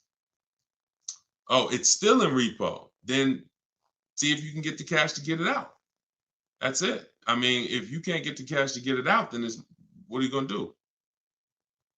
If you've had a car repossessed, they give you some time to come redeem it. You got to come up with the cash. If you come up with the cash, then at least you have a car and you can rebuild your credit based on having a car not repoed yet, but taken, which means you've gone 90 days, past 90 days on your payments. So, but you can build from that. If the car is done, totally repoed, then that's a different story. Now you're going to need to shop for a car with a repo on your credit, and that's going to be a different way to shop. You're going to need I have a couple different ways we do it. First step, we try to get first step would be a company like Limbuzz. They'll pre-approve people with really, really challenged credit, no credit, new people to the country. But you're going to want to make sure you don't go out and overspend, because the biggest problem with people with bad credit is you're overspending in the interest and the car. And what we do is we separate the interest from the car. What does that mean? Your loan is a product. Your loan, I know here's what you've typically done. You've given the car dealers 3 transactions. And that's why you can't get good deals. When you go and trade your car into a dealer, that's a transaction. You sold them your car. That's why on that buyer's order, there's a specific part for your car. They're buying your car. That's a transaction. Another part of the transaction is you bought a car from them. That's a different transaction. And then if you got your loan from them, that's a third transaction. So there's no way to get a good deal when you're giving dealers 3 transactions or 2 transactions and you haven't gotten bids for either. Break this down a little bit more before we go to the next question. There are companies that want to lend you money. They don't sell cars. That means they're willing to compete against other companies that want to lend you money. That means if this company is giving you an 8% interest rate, this one might give you a 7% interest rate, this one might give you a 6.2% interest rate. They're willing to compete. You need to bid that out. See, the only way we have price guarantees, what's going on, Trini, man? Good to see you. The only way we get price guarantees is by bidding our business out.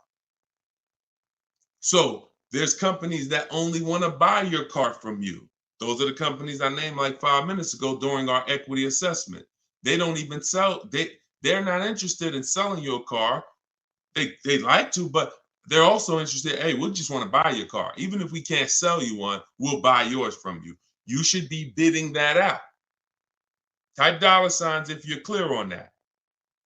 And then when you buy your car, you're bidding that out. So when people with bad credit usually go and don't have a strategy like the one I'm telling you, you're going to go and overpay because you're mixing the loan with the car. You're going to a dealer saying, hey, I like that car, get me approved. So you didn't even get a bid to find out, was that the lowest price car? Because some people think all dealers' prices are the same. They're actually all different. And look, only you know, but I know, I've been doing this long enough to know there are people who've been taught every Nissan dealer is the same price. That's why they'll come home and say, man, Nissan doesn't have good deals right now. No, one Nissan dealer didn't. So you have to, when you're shopping for used cars, you want to be looking at all the inventory to see who has the best price used car. Then you would use a company like LendBuzz, like I mentioned, who approves people with bad credit, no credit, new to the country, because at least you know you got a great price on the car. See, if I'm going to pay 20% interest because I just had a repo, that's between me and my lender. Do we understand? Most times when you have bad credit, it's between you, the dealership, and everyone else in the dealership. They know you have bad credit because you've been there for 10 hours.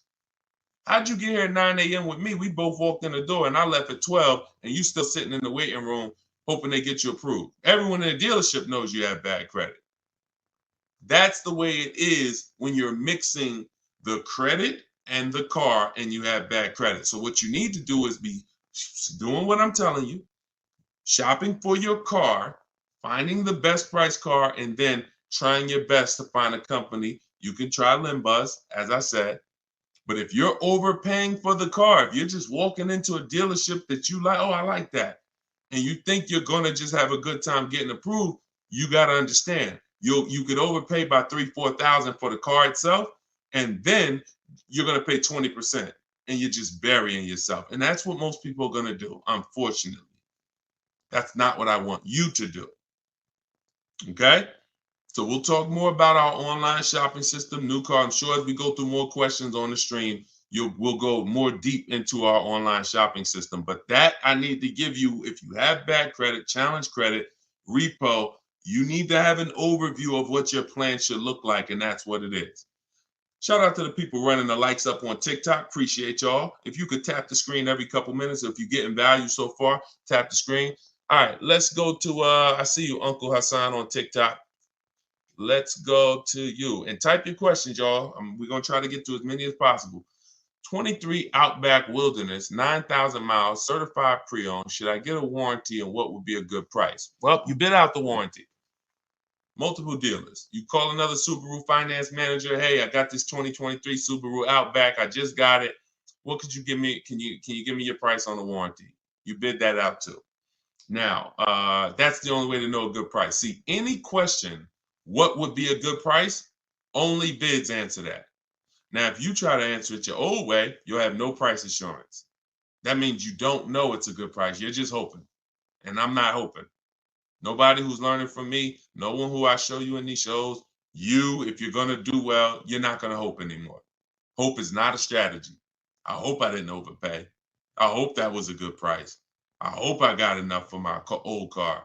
I hope I got a good interest rate. You understand? That's actually a little buyer's remorse. And we eliminate that. And the way we eliminate it is through bids. So should you get the warranty? Let's talk about that. So here's an extended warranty question. Uncle Hack from TikTok is asking, should he get the extended warranty on this vehicle? So here's what it comes down to. How expensive, how likely is it that things will go wrong with the car, and how expensive are they when they go wrong? Because all an extended warranty is an insurance product. It's an insurance product, which means you could pay $2,000 and not use it. Just like auto insurance, right? We pay for it every month. Sometimes, most times, if God bless us, we don't use it. There's no accidents. There's no reason for us to use it. So with an extended warranty, you're trying to measure your risk and say, okay, what's the likelihood of me using this? And I got to use it enough to get all my money back and more. So if the warranty costs me $2,000, I don't want to just get $2,000 in value back, because if that's the case, I could have just, not paid for the warranty. So does the car have a high repair cost? You want to go to Google and type in Subaru Outback, the vehicle you got, repair costs. This is something that we do when we're considering extended warranties. This is step 6 of my process. Sounds like you already got your car. You've already locked up your deal. So this will fall under the paperwork and protection phase. My book is 7 steps. Step 6 is paperwork and protection right before delivery. These are the things we're trying to see. Do they make sense for us to get based on our situation? So with the car, if you see that Subaru you're getting has a high likelihood of repairs and a high expensive repair cost, then you may want to go ahead and get the extended warranty. Now, if you see that the repair cost on that is low, and you could just, again, type in repair. And also, I hope you try to type in longevity.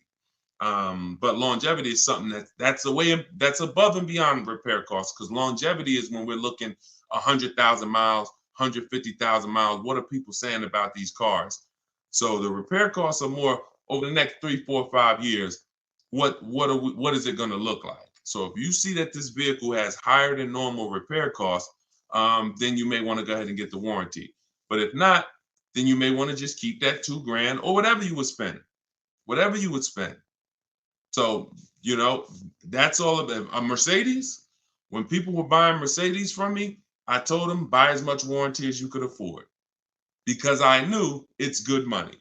If you spend $4,000 on a Mercedes warranty and it covers you for 3, 4 years, good money spent. Because when something breaks on a Mercedes, on a Range Rover, on a BMW, on a Cadillac, sometimes it's thousands to fix.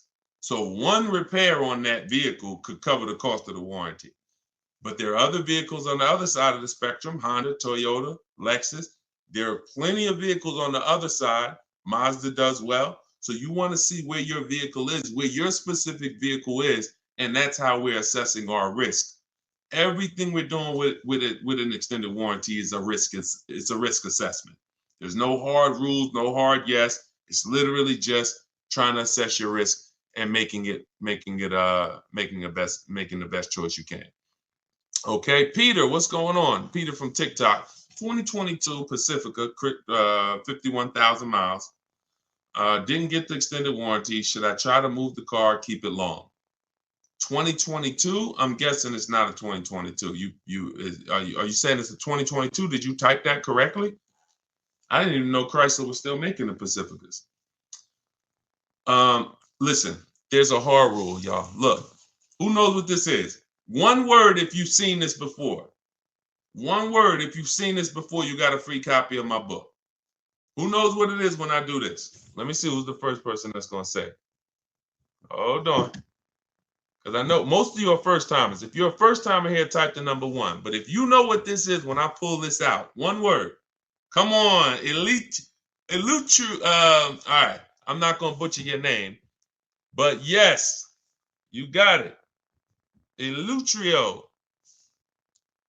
Depreciation. So I want you to send me an email. If you're on my email list, I think you are, because you got the notification of the broadcast. Send me an email, and we'll need your email. We'll send you a free copy of my digital book, Cars from Home: 7 Steps to Saving Time, Money, and Avoiding Dealerships. Because you're on point. This is depreciation. Whenever we think about replacing a car, this is how we have to think about it. Am I replacing a car when it's losing or lost its most value? This is what people usually do. You buy a car for $30,000. You bring it back the next day, it's worth $24,000, $26,000.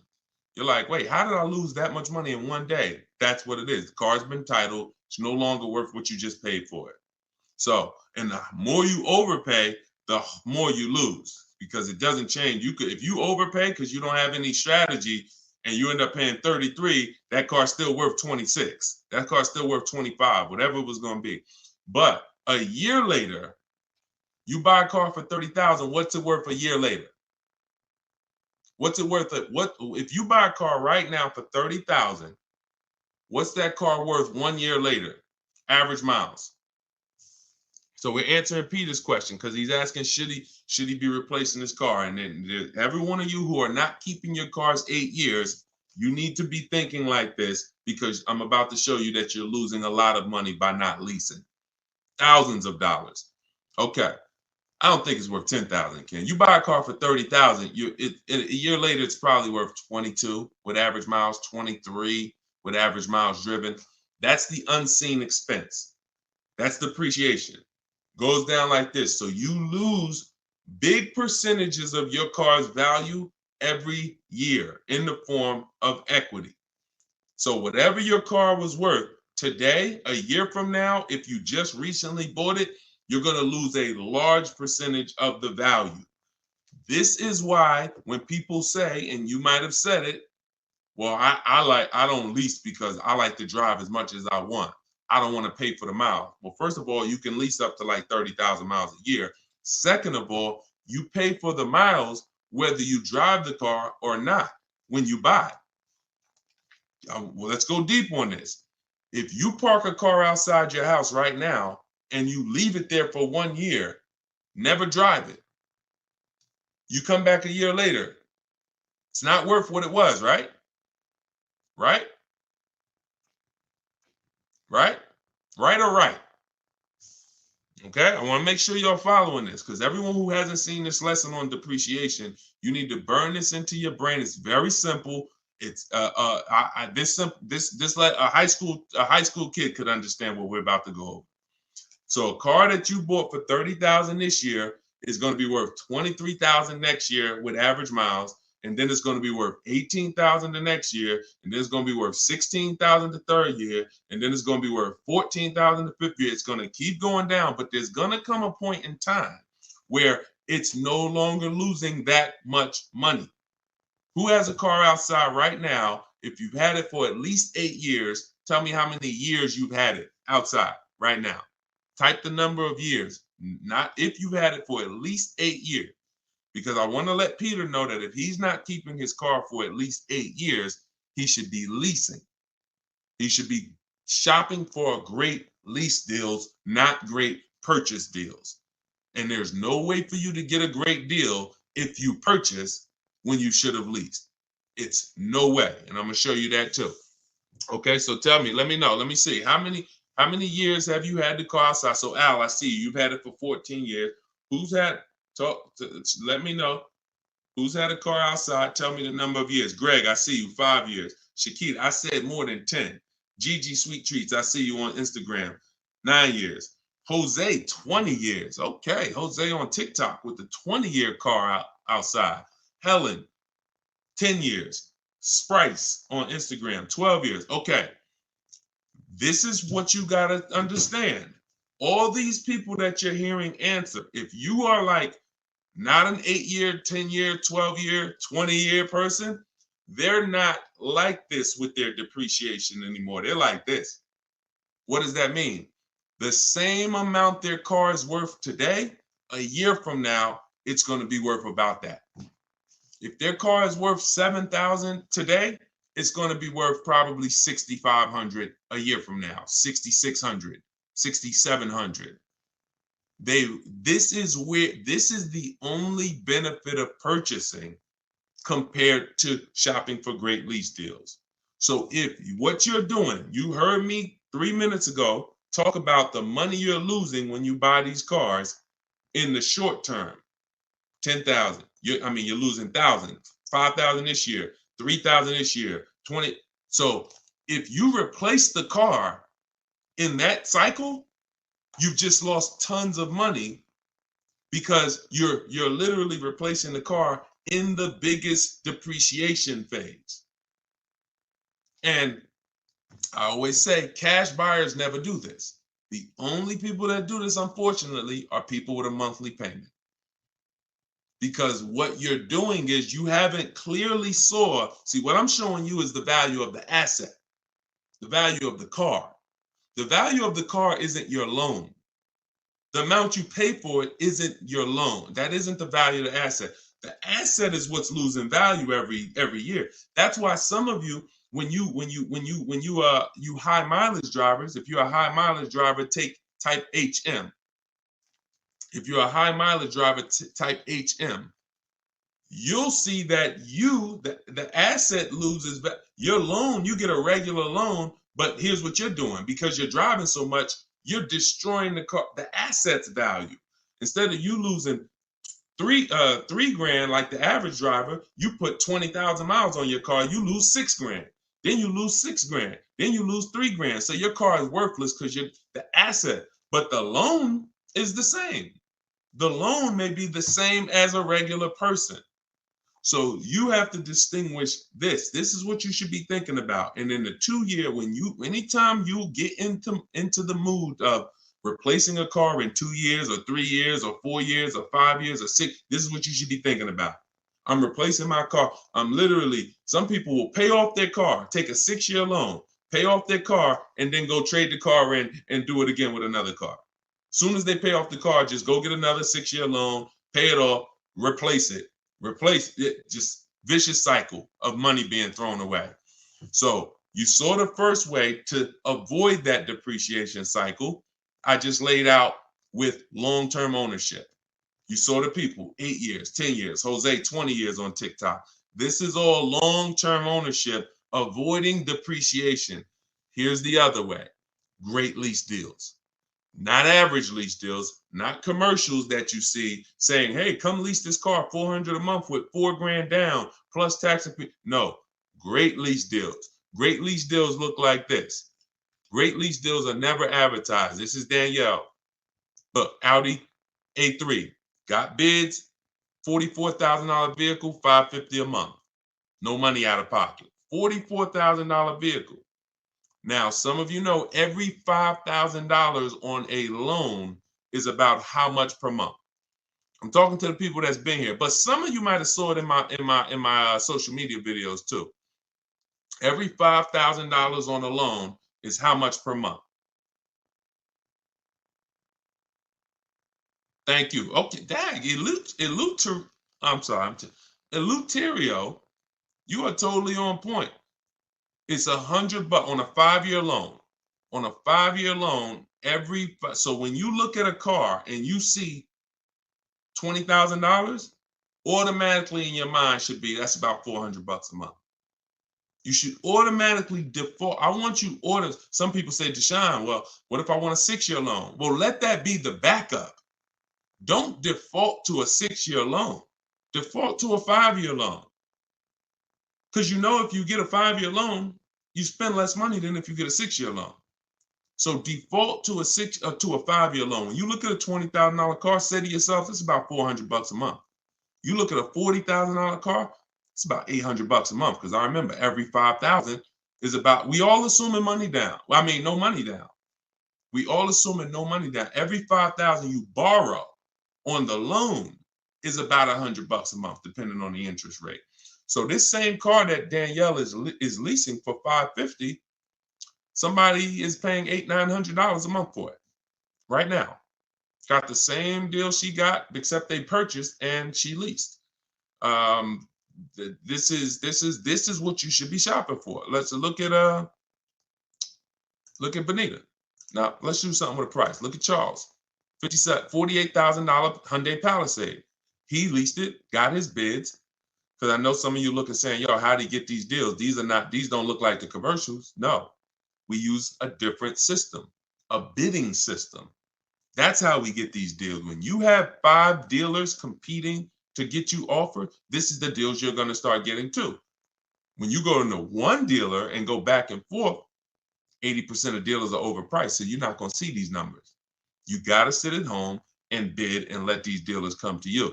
But look, he's paying $597, $48,000 Hyundai Palisade. That same vehicle, no money down, It's rounded up to 50,000. That's almost $1,000 a month for 5 years. Even if somebody took a 6-year loan on it, there's people right now probably watching this. You got a Palisade, no money down. You're paying $900 a month. So this is, look, he's paying $597. So when we start, and I'll share more as we go into more questions. When you look at what I just told y'all, I told y'all this is the danger zone right here. You want to be over here 8 years or more, or you want to be over here shopping for great lease deals. You don't want to be purchasing, owning cars, replacing cars in this period, 2 years, 3 years, 4 years, 5 years. You are losing the most through depreciation. And somebody who's leasing is just really keeping thousands of dollars more in their household, driving better cars than you, because they're not putting the kind of money into a car you're putting in. They're only paying their little monthly payment, driving brand new cars, and paying a small amount for their usage. The people over here that have kept their car 8, 9, 10 years, they're keeping thousands in their household because they paid off their cars. Now their car's no longer depreciating, and they can just do what they want with it, have it in their household, and they've won. You in the middle are the ones that's losing, and you got to get out the middle. That's what I'm trying to tell you. It's the cute face, the mileage you pay for no matter what. Cute face on TikTok said the mileage though. You see, the problem is you've heard people who got a 10,000 mile a year lease knowing they should have got a 15,000 mile a year lease. Let's really get to it. People, I've watched them. I don't know why.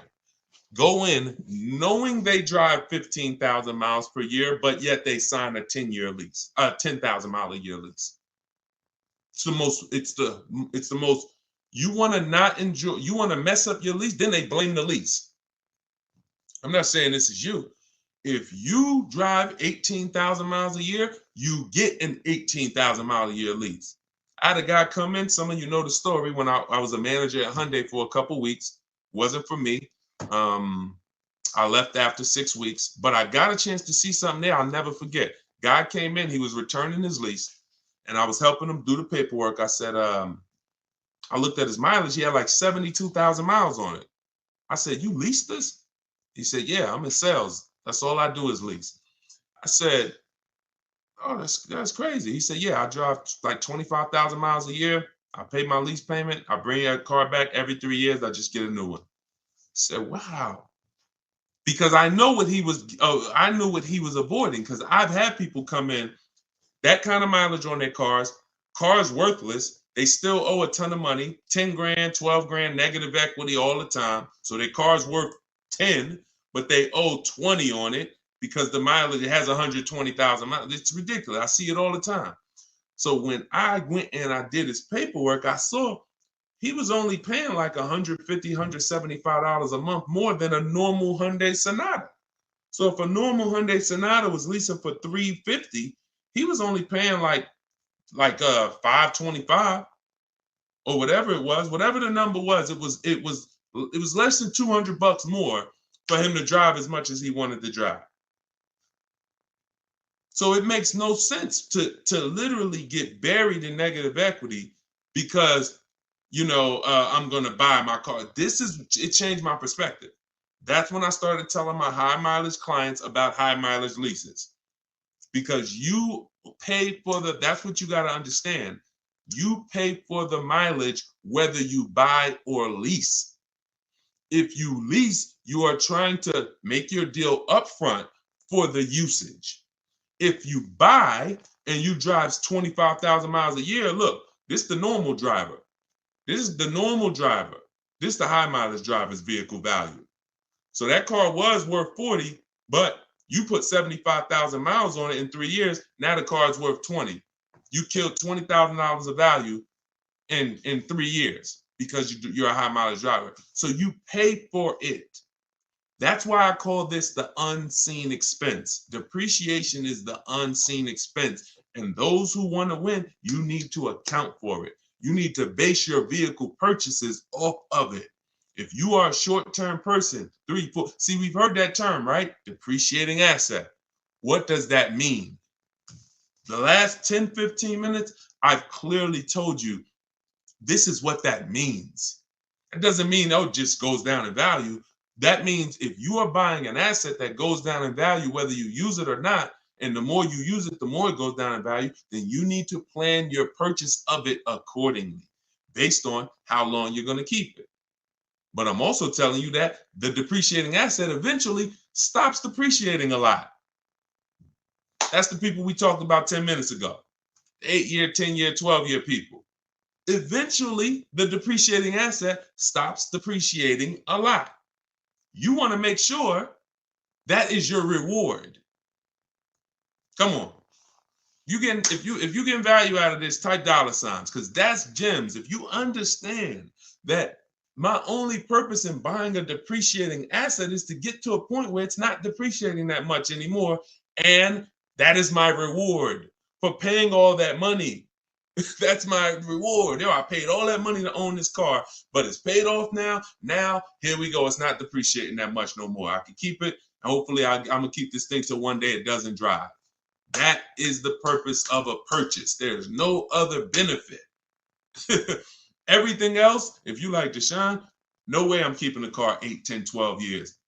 You should be shopping for great lease deals. It's not even a question.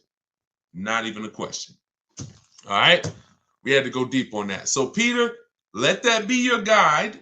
Everything I'm teaching you guys, this is in my book, Cars from Home, 7 Steps to Saving Time, Money, and Avoiding Dealerships. It's a digital book. I have a link in the comments for you guys. I have the banner up here so you guys can scan it. If you're watching us on TV, you can scan it and you can get your book for 75% off. It's normally $97, but part of our launch, our welcome offer, everybody, you can get yours for $24, but you only got 30 minutes. Once you visit that site, deshonesbook.com, that timer starts ticking, and once it gets down to 0, price goes back up to $97. So get your book. And yes, YHLDQ. All right, you got a lot of letters in your name on TikTok. Bravo. There you go. Plan properly, execute as such. There we go. There we go, Carla. See, you're getting it. Depreciation is the unseen expense. Yes. Yes. Yes. I love it. It's clicking. All right, let me go back to Instagram. Let's see if we got any questions on Instagram. Hold on. Type your questions on Instagram. Let me pull another one in from, hold on. Let me pull another one in here. Hold on. Claudia, I bought your book. When calculating offers on your calculator, do you put the initial MSRP or the MSRP with the added fees and the cost? Always the MSRP. Always the real MSRP. I don't care if a dealer has added costs. When we're comparing offers, we are only comparing other, because every dealer doesn't have those fees. So you're trying to you're trying to gauge value. So always use the real MSRP. And y'all know that I share this a lot on the show lately, just so you guys know, because it can be confusing. Whenever you see the MSRP on a window sticker, if you're shopping your lease deals the way we teach you to shop them, this is the total MSRP right here. It's the total MSRP right there.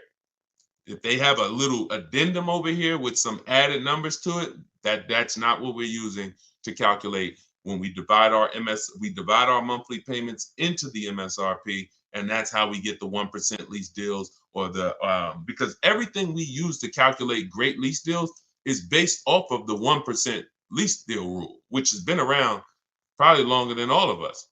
The 1% lease deal rule said if your lease payment was 1% of the MSRP with no money down, 12,000 miles per year, you got a steal.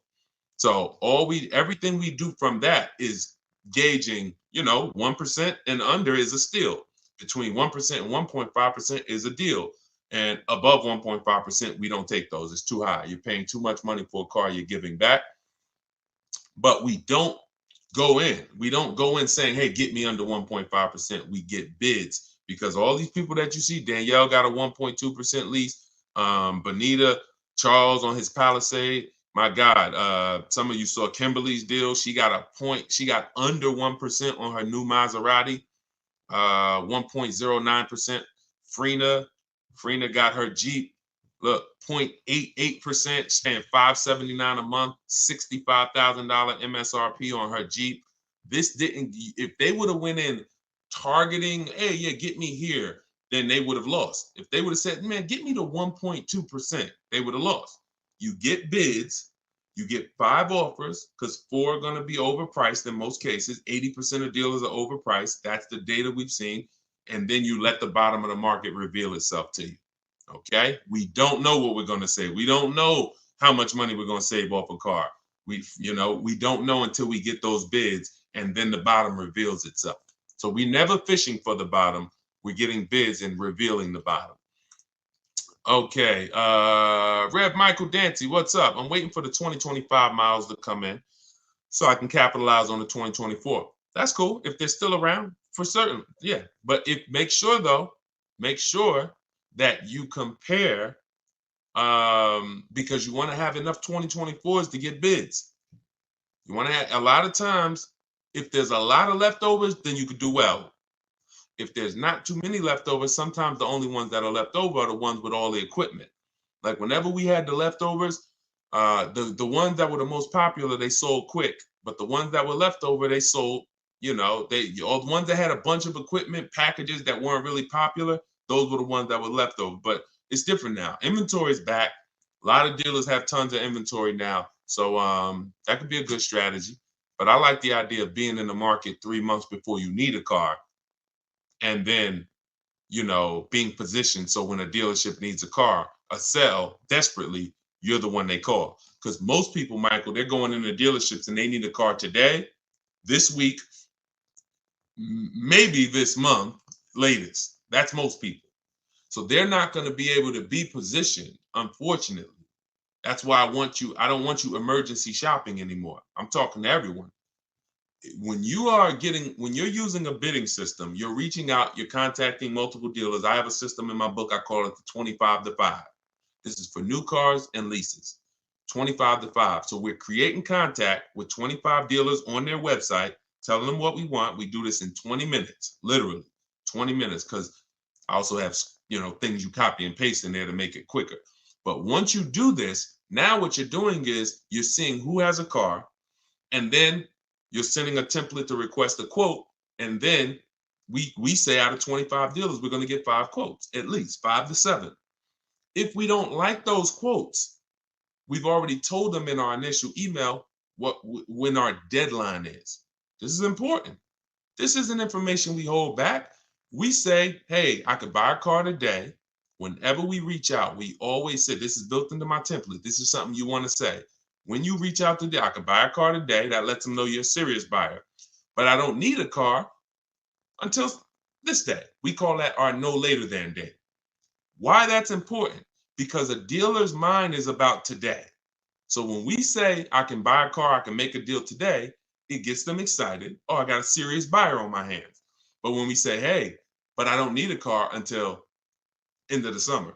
I don't need a car until winter. I don't need a car until such and such. Now that's a takeaway. That's a psychological takeaway. So it makes them want the business more, but they know, okay, I got all these people in my showroom now. Let me handle them. But this guy, Charles, this guy, Michael, this woman, Medina, I know she's a real buyer. So I'm going to search and see what I got coming. Maybe I got a car coming in 6 weeks. Hey, Medina, I got this car coming in 6 weeks. It'll be here by the end of next month. Are you open to that if I were? Absolutely. So you have more inventory to shop from than a person today. So if you have a car and you need a car this week, understandable. I have the best bidding system in the world. My book will walk you through it step by step to get below market deals quickly. I don't really trust you to go out and get a great below market deal using no strategy if you have to get a car in a matter of days.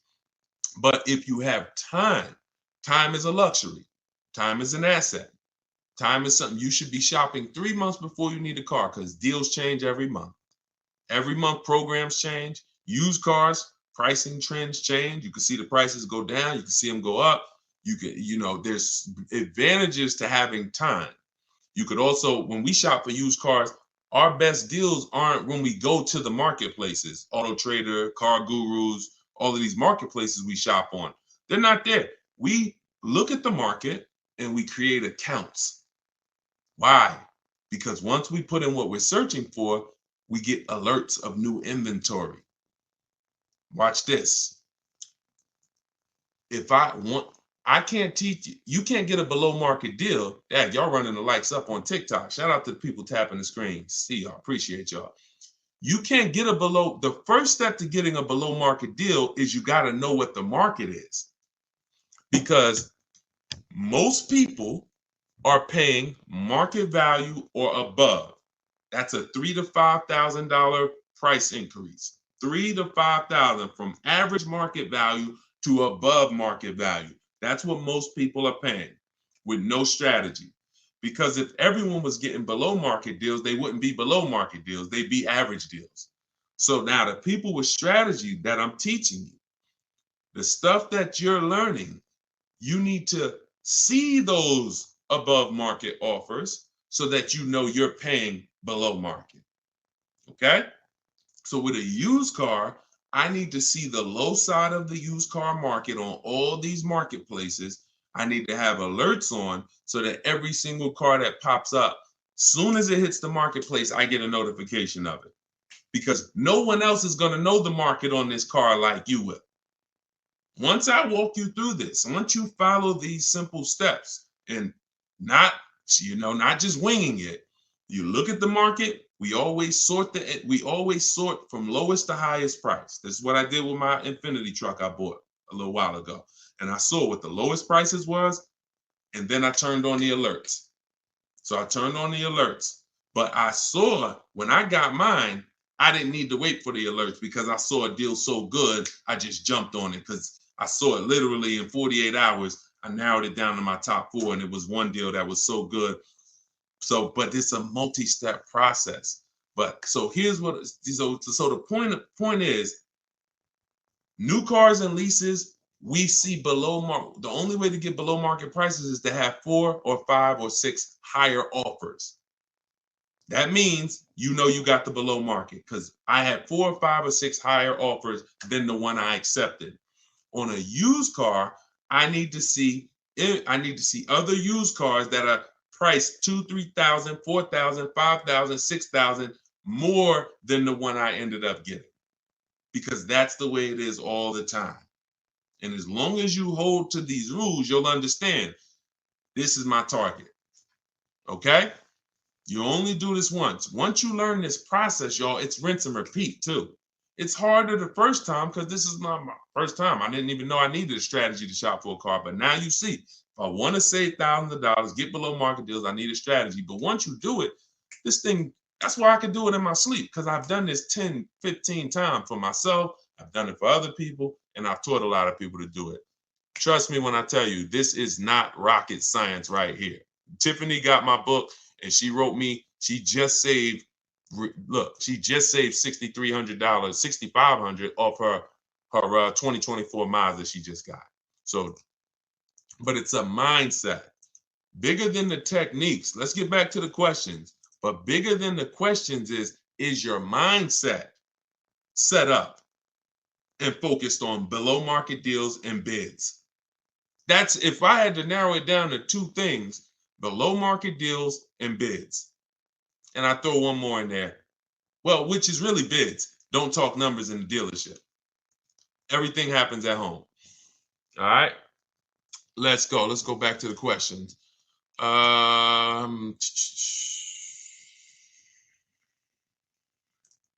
All right. Queens Medina says, so it's not a whole lot of Mazda dealerships in the area for competition. Go wider. Go wider. Go on the website, put your zip code in, go wider. Look, you don't think the dealers know that in your area? So if a dealer knows it's only 6 Mazda dealers within a 30-mile radius, you don't think they know that? Not going to get aggressive. They don't expect someone to drive 100 miles to go get their Mazda. Shonda was getting a Volvo a year ago. I remember this young lady. She was in my, and anyone who wants to know more about my actual video program, my coaching program, you can go to my bio after. Sometime you can attend my free masterclass, Everything You're Doing Wrong, Buying, Selling, and Leasing Cars. That's a 1-hour class. We go very deep, but I got slides, leasing versus buying, very deep. And, but she's in my program. So, but the steps are the same. See, my program, 7 steps. My book, 7 steps. Same thing. Just get in where you fit in. So she said, she's in Northern California. She said, Deshone, I'm said I'm shopping for this Volvo. No dealer in Northern California came close to this dealer in Southern California. They're saving me like $3,000 above my best deal I got so far. So she had some discounts already. I think her biggest discount was like $3,000, and this dealer was willing to do like $6,000 with all the rebates below MSRP. I said, so what are you gonna do? She said, I just got a plane ticket. It was $70-something. I said, that's what I would do. I would be on a plane, going to pick up my new car, knowing that this $75 just saved me $3,000 on a plane ticket. We got to be willing to go wide, and that's the science of shopping from home. We don't care. Sean saved $20,000 on his F-150 truck. Some of you saw him. So if you're new to the show, you've never seen him. But F-150 Lightning XLT, $73,000 truck. He saved, 15.5 plus 49, a little over $20,000, $20,500. But one thing he said, which is important, I said, is this the best offer? Because listen, I didn't know. Could have been more. We could have got more. I said, I haven't seen the other offers yet, but I'm assuming you got at least 5. You're saving over $20,000 on this with the discount and rebate. But the only way to know that this is the best deal is to compare to the other offers. Is this the lowest? If so, slam dunk. He said, guess I could have put a little more info. Yes, I got about 15 quotes. Couldn't find anything under MSRP. Follow me.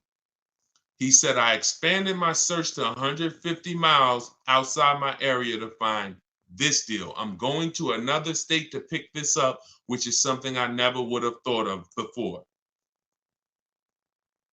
You think he cares about shopping cross state lines anymore? You think you get what I'm saying? So it's a program way to shop that makes the dealers money.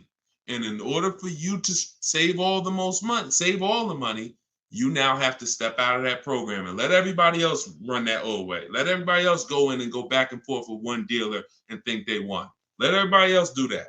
You are going to break away from that, and you're going to sit at your house, and you're going to use a computer or phone, and you're going to have these dealers bidding, and you're going to see the most money you've ever saved in your life, and you're going to have price assurance, guarantees. I always say, if I ask you when you get your car, hey, bet me $500 I can't get a better price than you just got right now. Most of you would say no, but Sean would say, man, bet me. Let's go. If you find a truck more than what I just got, anyone who's using a bid, when you get your bids and that's the deal you accept, Tiffany, when she just got her Mazda, she got bids. If I was to bet her, she said, yeah, I'll take that bet. Because I know I saw a lot of offers. I know I did 25 dealers. I know you ain't going to find something better than what I got. And that's what I like. That's what I want for you. Okay? So forget about your area, Queen Medina. Just bought your book. Awesome. True Southern Girl on YouTube. Enjoy it. Use it. And everybody do like what Tiffany did. When you get your deals, write me, email me, so that we can bring them onto the show. Okay? I don't know why my live just ended on TikTok. Hold on. Why did my live just end out of nowhere on TikTok? Hold on. Let's get TikTok back. Technology sometimes. All right. That's coming back. So, all right, let's go to Instagram for a question. Let's see. Are y'all typing questions on Instagram? I see a lot of people, but I don't see a lot of questions. No. All right, let's go back to YouTube. Instagram. Type your questions. I don't see your questions here. So, I'm looking at Elite Travels. I'm looking at. Why is it saying my internet connection? Okay. All right, we're gonna let TikTok do what it's doing right now. I'm looking at a Lexus IS 350, fully loaded, monthly payment $710, 0 down, car worth $51,000. You don't know if you can't tell me that dealer you are buying from beat at least 5 other dealers. Hold on.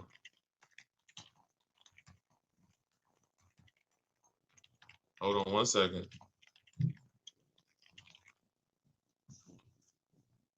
Okay, let's get back here. Okay, so you have a price on this car. Now, the only way I'm gonna tell you, just like I said to Sean, I don't care what. Now you're going into monthly payments. You're not talking about the price of the car. The price of the car is what you should be separating from the monthly payments. Until you know that you have the car, the best dealer, one, beat all their other competition and has agreed to sell you. I don't know what happened, TikTok. So come on back in. We got blocked out for a second. That's all that matters. You're putting the cart way before the horse, and you're mixing two transactions. You're giving the dealer your loan and you're looking at the car. If you didn't bid these two things out, there's no way for you to get a good deal. There's no way for you to get a good deal, because you will never have price assurance. You'll have buyer remorse. You're wondering, did I get a good interest rate? Did I get a good price? So the first thing you have to do is get 5 offers on this Lexus. Forget about the monthly payment. I'm looking for a Lexus IS 350 fully loaded. If you're going to use my way, we're going on the dealer's websites, 25 to 5 in my book, $24 in the comment section. If you're going to do it your way, you're at least going to call, speak to 5 Lexus dealers. You can ask for the sales managers. You're going to get 5 offers, and you're going to compare and find the dealer who's going to sell you the Lexus at the lowest price. And then here comes your loan. Then you come home and you would do what we call the bank bidding war.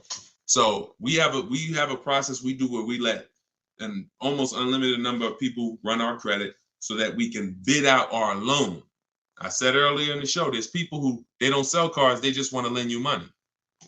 There's a lot of money in loans. $50,000 car, 1 point on the interest rate is probably $1,500. 1 point. Might be even more than that, quite honestly. 1 point. So that means if you end up with a 7.29 interest rate, but you could have got a 6.29 interest rate, that's probably $1,500 at least. God forbid, 2 points. 2 points. So we take the shopping of our loan just as serious as we take the shopping of our car, but we separate them. And so when you come home, after you seal your deal with the best dealer, you reserve the car, say, hey, great, we already got my business. You got the business. I'm now going to get my loan. I'll call you tomorrow. Then we come and we start the bank bidding war. Well, we started before this, but this is round 2 of it. We come home and we call our bank, we call our credit union, we go online, let all the online lenders access our credit. Who's going to give me the best loan for this Lexus that I'm about to pick up tomorrow or the next day? Now, out of all of those people competing, we take the best loan and then we call the dealer and say, hey, this is the best loan I got. If you guys can beat it, I'll give the business to you.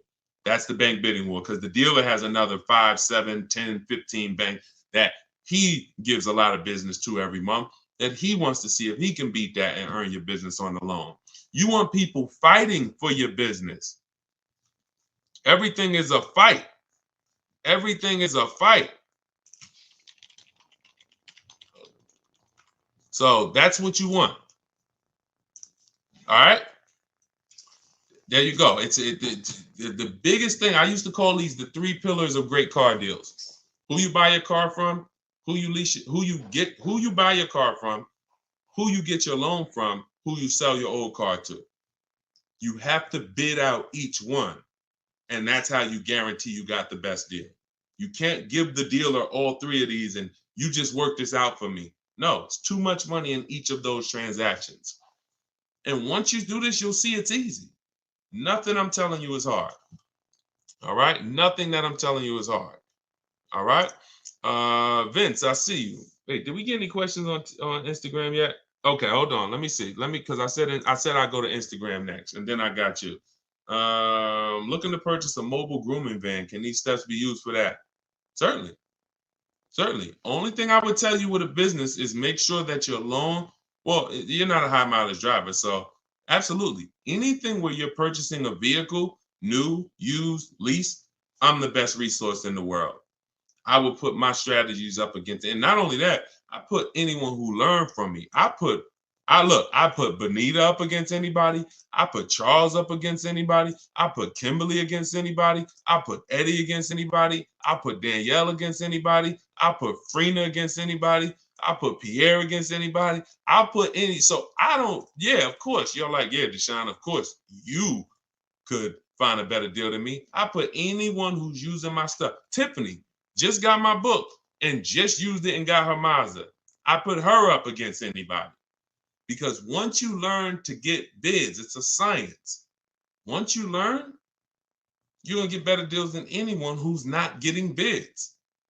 Always. Because you're going to talk to the same dealers they're talking to, and you're going to talk to a lot more other dealers than them faster than them. So the name of the game is bids. So for all of you who just jumped on, everything I'm teaching is out of my new book, Cars from Home. 7 Steps to Saving Time, Money, and Avoiding Dealers. You can get your copy for 75% off. It's normally $97, but you can get it for $24 for 30 minutes. When you go and visit my website, deshonsbook.com, and once that timer hits 0, though, it goes back up to $97. So you can get it in the comment section on YouTube or Facebook, or in my Instagram or TikTok bios. I have a website there. You click the website and then click the button for the book. All right, $97 is still a great price. I just couldn't price my book the same as everyone else's. I mean, I can't price my book the same as daggone novels. Shout out to the people who write novels, but I knew this is going to be a financially life-changing book for the people who use it. I just said, okay, but we do a special. So it's normally $97, but we do a special. What websites do you use to get bids? Great question, Drive Greens, Ride Harley, Instagram. New cars, we're going straight to the dealer's website. We're connecting with 25 dealers in 25 minutes, copy and paste, sending all of what we want. Then we're getting the bids from the dealers' websites. With all our communications is done through email, and we always set up a separate email. We never mix personal email, business email with cars, because we're talking to too many dealers at once, keeping our conversations organized. We cannot do it mixing personal and emails. We also get a Google Voice, so that we don't have to take phone calls, because there's no talking in our system to car salesmen. There's no talking. So there's no reason for us to be on the phone with a car salesman, talking numbers. We don't do it. So those of you who like Deshone, I like that. I don't like to talk. I don't want to talk to car salesmen. You're going to love this. All right. So if you're watching us on TV, you can scan that QR code to get your book as well. On a used car, though, we are on the marketplaces. See, my used car strategy is called the multiple marketplace strategy. It's different than our new car strategy. The multiple marketplace strategy is for is when you're going everywhere used cars are. You're going to cars.com, Carfax, Auto Trader, Car Gurus, Driveway, Carvana, CarMax, eBay Motors. And then we're narrowing down from there. I spoke a little bit about that earlier in the stream. So it's 2 totally different systems, 2 totally different shopping strategies. All right. And let's pull that in. Hi, is Limbuzz to credit acceptance? No, Limbuzz is not credit acceptance. I don't believe they are. I think Limbuzz is a startup. They recently started that company a couple of years ago. Vince, I have a 2013 Volkswagen Jetta. Oh, it's 6,000 negative equity, low credit score. Can I sell it and get a new truck? First thing you want to do is the equity assessment, because I don't know where you're coming up with that 6,000 negative equity number. There's only 3 ways to get out of negative. There's only 3 things you can do for all of you who have negative equity. 3 things. And most of you should be transitioning to a lease, because the cause of your negative equity is not leasing, but trading in cars. Look. When you trade in your cars or replace your cars in this cycle while you still have a loan, that's the formula for negative equity. Because you lost so much value, but your loan didn't get, your loan's still moving like this, creeping. But your car's value drops like a rock. So 3 things you can do with negative equity. You can either get the bids, call your bank, get your payoff. Then you're going to get the bids from the highest bidders. Kelly's Blue Book, Instant Cash Offer, CarMax, Driveway, Carvana, AutoNation, Sell My Car, and Car Guru Sell My Car. 6 bids, 3 from local dealers and 3 from online car buyers. That's done in like 20 minutes. That's our equity assessment process. See, we're bidding out to see the most money someone will pay for our car. We're not going to a website, putting in 3 things and, oh, your car's worth $30,000. That means 0. It's trash. We are going through these 5-minute appraisals, telling them about our car, and then getting offers. Then we see where our negative equity is. Now, whatever your negative equity there is, that's the smallest amount you're going to have. I would pay the difference. If I had the cash, that is what I would be doing, paying the difference. Because when you can't pay the difference, you must now trade. This is the only time we trade. The only time we trade a car is when we have negative equity, because we need the dealer who we buy the car from to wrap our negative equity into our new deal. So that's the only time. So if we can't pay the difference after we do the equity assessment, now we're going to now look for our new car. Let's put our old car on hold. I sold my equity, negative equity. I can't pay the difference. Now I'm going to move in to shopping for my replacement car. Once you get your bids, now you look up and you say, okay, this is the dealer that's going to sell me the new car for the lowest price. Now, once you find that, now you're bringing your car over and you're asking them, hey, what could you guys pay me for this? I'm going to add this car to the deal, or have them look at the car, because now don't expect them. You're going to have a higher amount of negative equity, because they're not going to be able to beat the highest offer. If CarMax was the highest offer, they were paying you 20 grand. The dealer who wins your business is not going to pay you 20 grand. It's not worth that to them. They might give you 17. They might give you 18. So don't say, oh, well, CarMax was going to give me this. That's why I told you step 1 is to pay the difference, because those are the highest offers we're going to get. Then if you can't, you bring your car over. But if you have too much negative equity, you're going to have to, you can't do that deal. You can't slap 10 grand of negative equity on a $30,000 car. The bank won't approve it. It's something called loan to value ratios. So when the bank sees, okay, this car is worth 30,000, they're buying, but they're asking us to lend them 40,000. Why? We're not going to do that. You can have a 900 credit score. That's why I call negative equity the bad credit for people with good credit. Because too much negative equity, you'll leave with no car. The bank can't do it unless you put money down. These are also the only scenarios where you must put money down. You can't do a no money down deal, because they're telling you the bank won't approve all of that. So in order for you to get this approval, you got to come up with like 3 grand, because you have too much negative equity. But you still need to bid out who you're getting the car from, because if you bid out, now pay attention here, very important. When you get bids on who you're getting the car from, you never know if that car has rebates on it. You never know if you're going to get how much of a below market deal you're going to get. And the more below market deals you get, the more room you have to bring negative equity over.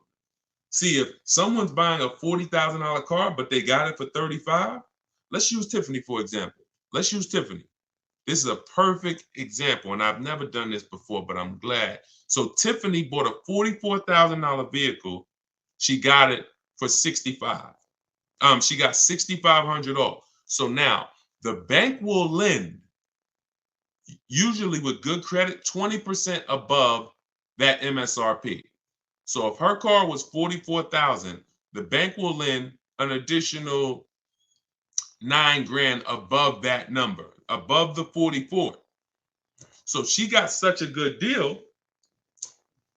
She got the vehicle for 38,000. Let's just say, for an example, she had 8 grand of negative equity she wanted to bring over, and she wanted to do no money down. She'd still be under the loan to value ratios because she got such a deep discount. See, the loan to value ratios doesn't change. If she got a $10,000 discount, that gives her more room if she had a bunch of negative equity. So if you don't know how to shop and get bids for the new car to save all the money, you're really eliminating any possibility you have to bring over a good amount of negative equity, because you are just not getting enough off the car to make it make sense. So that's why even when you have negative equity, if you can't pay the difference between the car and the online bidders, you still want to take the second part, which is getting bids for whoever's going to sell you the car seriously, because if you don't get a good discount and you try to slap all that negative equity over, they're not going to allow it. And then you're stuck. Or you're not stuck, you just need to stay in that car and pay down the balance more. So those are the solutions for negative equity. And then the biggest thing is stay out of it. Stop buying cars that you're not keeping 8 years. Start getting great lease deals like we teach, and you won't have this problem. Everything we talk about, y'all, is in my new book, Cars from Home, 7 Steps to Saving Time, Money, and Avoiding Dealerships.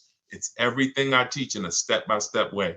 Lease deals, selling cars, selling leases, getting new cars, getting used cars, bad credit, high mileage drivers, all in there, broken down into 7 steps for different types of people. So it's normally $97, but I'm gonna post the link in the comments for you guys on Facebook. All right, and YouTube, there's the comment for you. And if you're on Instagram or if you're on TikTok, it's in my bio. You click that link. As long as that timer didn't hit 0 yet, you got your 75% off. You can get yours for $24. And this is what we do all day long. Insider strategies, get through as many as we can. We've been on for about 1 hour and 15 minutes, so we'll wrap for today. When you see the rebroadcast, make sure you tell your friends about it. We rebroadcast these shows all day long, so even if they couldn't join us live, they can get value from the rebroadcast, all right? I'll see y'all in the next stream. Shout out to y'all. Have a great evening. God bless you.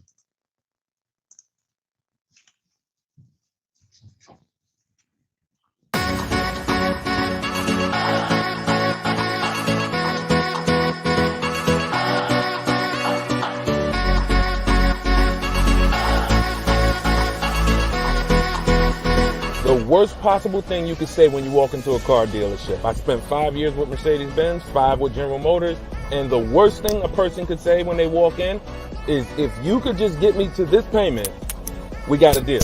So your loan's probably still like 19, which means you got to pay to get out. You're upside down. It's called negative equity.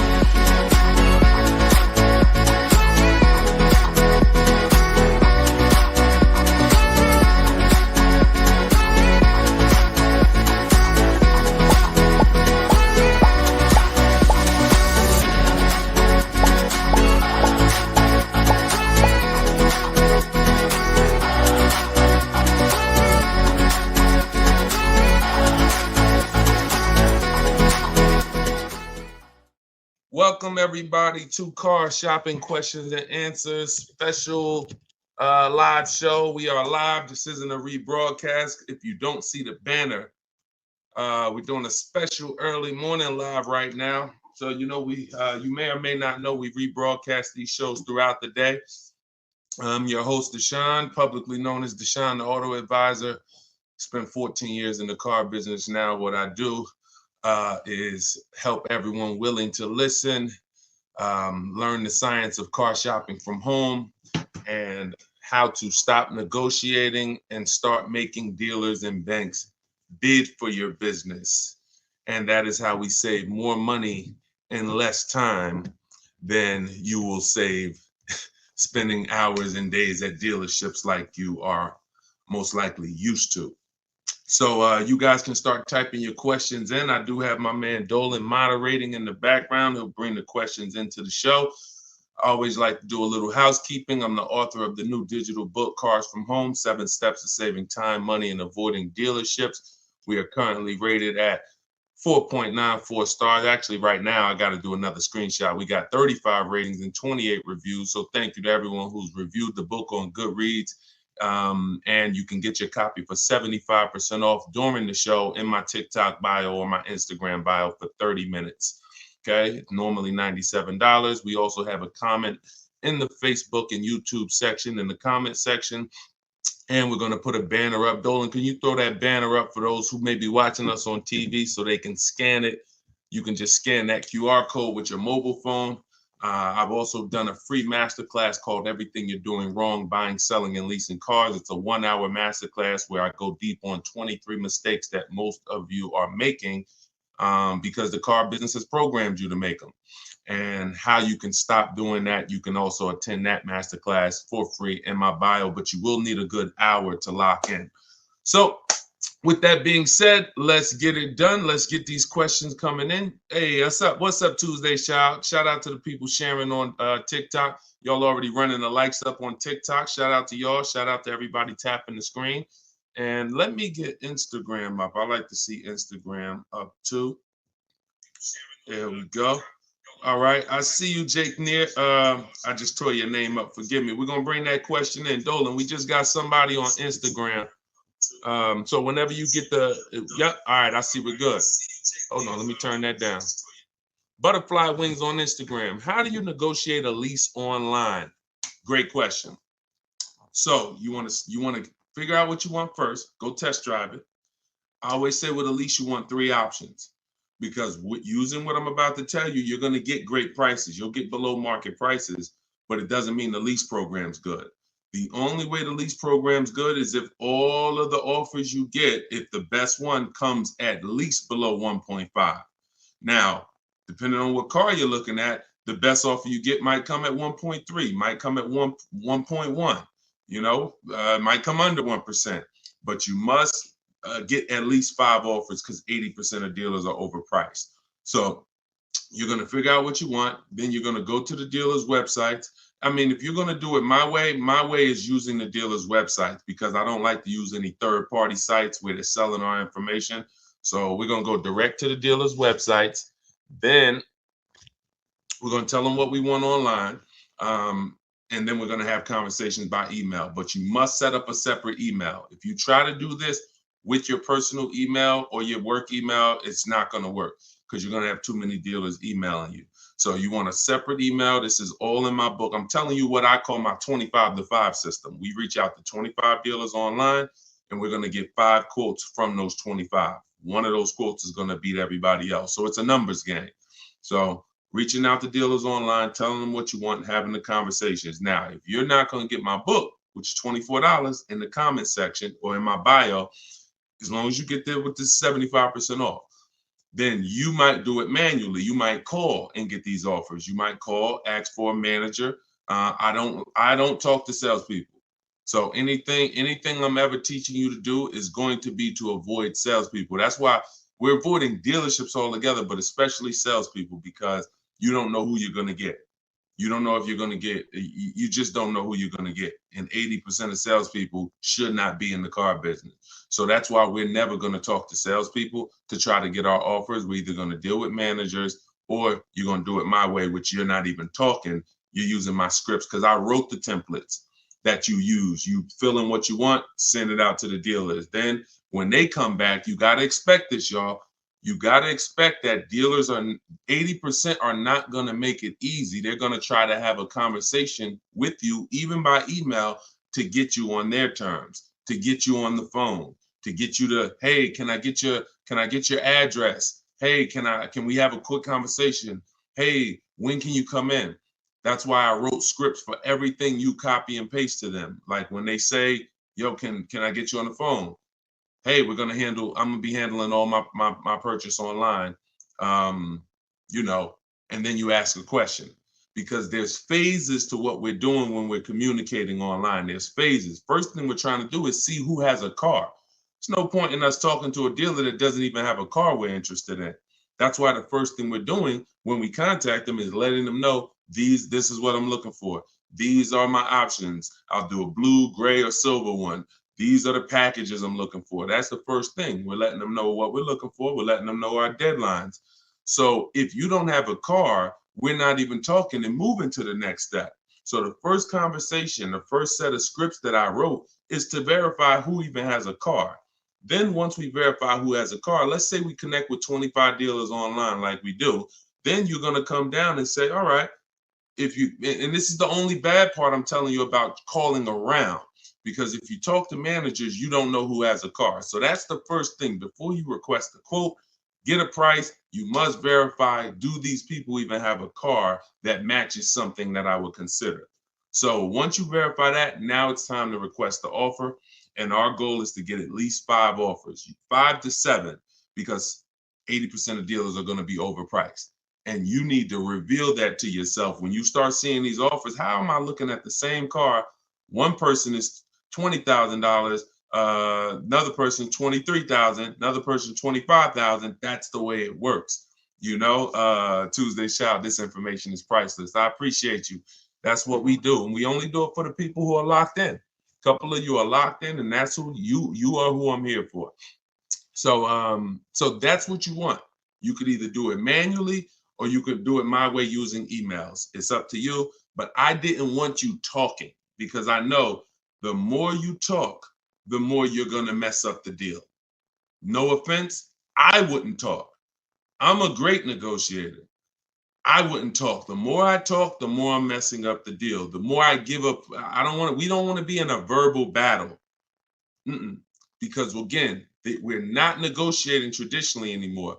We're not doing what's called one-to-one negotiations, where you're sitting down with one person looking to get a deal. We're doing what's called one-to-many negotiations, which is how you save the most money, because when other people know you are shopping multiple offers, they're kind of negotiating against each other versus negotiating with just you. So, all right, that's how you got to do it if you want to do it quick and save all the money. Okay, go ahead, Dolan, shoot the next one in. We are live. I know y'all are not used to seeing us live this time. Whenever you don't see the banner above me that tells you the times we're live, that means we're live. So we're just doing a special early morning here on the East Coast live. But you know, we do broadcast these shows throughout the day, so you can be seeing this at any time. And we found that a lot of people get value out of the live show or the rebroadcast, because the people who are live with us are actually asking the same questions that people would be asking, you know, whether they're watching the rebroadcast. Okay, this is from Instagram. My lease is ending in October. I received a text from my dealer that they have great deals available. Absolutely. Should I even explore those offers at this point, or wait until my lease ends? That's a great question. Would you ever get a text that said, we have bad deals right now? No, right? The only text you're going to look, who's getting calls right now from dealers, just so we can let this young man or I can't tell by your name, just so we can let this person know that it's not just them. Who's getting texts, emails, phone calls right now? We have great deals right now from the dealer who sold them their car. Type me if you are getting those calls or texts. All right. Look. Look, on all the platforms, we got people typing me. So you understand, it's not just you. These are automated things. Even when they call you and say, hey, look, look, everybody. Even when they call you and say, hey, your 2019 Subaru Impreza, that red one you got. Matter of fact, you could have the most one-off color. You know that lime green Subaru Impreza you got? I got somebody looking for that exact car. This is all automated stuff. This is all templates. That's the reason why we use templates. That's the reason why I want you to use templates. The templates in my book. You know, because this is copy and paste. Hey, Jim, the deals are great right now. Hey, Jane, we could get you out of your lease early. You know, if we could just have a short conversation. So before you even think about anything, I need you to never fall for that. Never think this is an isolated thing for me.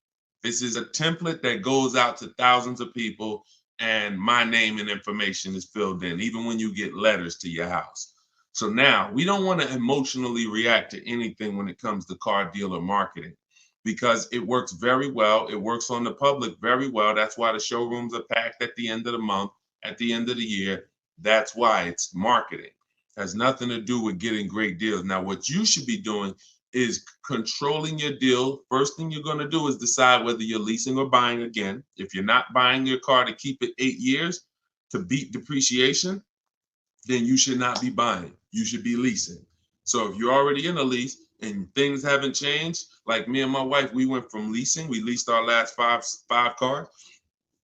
And then, you know, I noticed my wife kept getting the same color vehicle. I said, look, do you really want a new vehicle every couple of years? She said, I could keep a vehicle 8 years. So we ended up buying something. So once we decide we're long-term, we're going to beat depreciation, that's the purchase route. Now, if we're not, we're leasing. So once we are shopping for, once we decide that's step one in my process. See, I want you guys to get familiar with shopping with a process versus just winging it. Step one is leasing versus buying, because if that's the foundation of your car deals, if you structure your deal incorrectly and you purchase what you should have leased, there's no way for you to get a great deal. You're going to overspend by thousands of dollars. Doesn't matter. Okay? Doesn't matter. So now, once we move past that, we need to do an equity assessment. We need to see, can I get out of this lease early, or am I going to wait until the end? That's the simple answer you're looking for. Now, there's three types of equity assessments. There's equity assessments for people who have leases that they need to see if there's any money in them. There's equity assessments for people who have vehicles they own or finance. And then there's equity assessments for people who have third-party restrictions on their leases. There's three different routes depending on what situation you're in, but it doesn't change the fact you're getting bids for the vehicle you have. That is the name of the game, getting bids for the vehicle you have. So you're going to call your bank. In your case, I'm going to tell you how to do the lease equity assessment because you don't own this vehicle. So somebody else on here, if you want to ask a question about, okay, Deshone, well, I need to replace my car, but I own it, or I'm financing it, then you can ask that question. But in your case, what you're going to do is call your leasing company, get your payoff, and then you're going to ask them, do I have a third-party restriction? Now, if they say, no, you don't have a third-party restriction, great. You're going to simply go to get the 6 bids from these 6 companies: CarMax, Driveway, Carvana, Kelly's Blue Book Instant Cash Offer. The Kelly's Blue Book Instant Cash Offer tool, where they connect you with a local dealer who makes you a cash offer, and AutoNation, Sell My Car, and Car Guru, Sell My Car. The last 3 connect you with a local dealer to get a bid.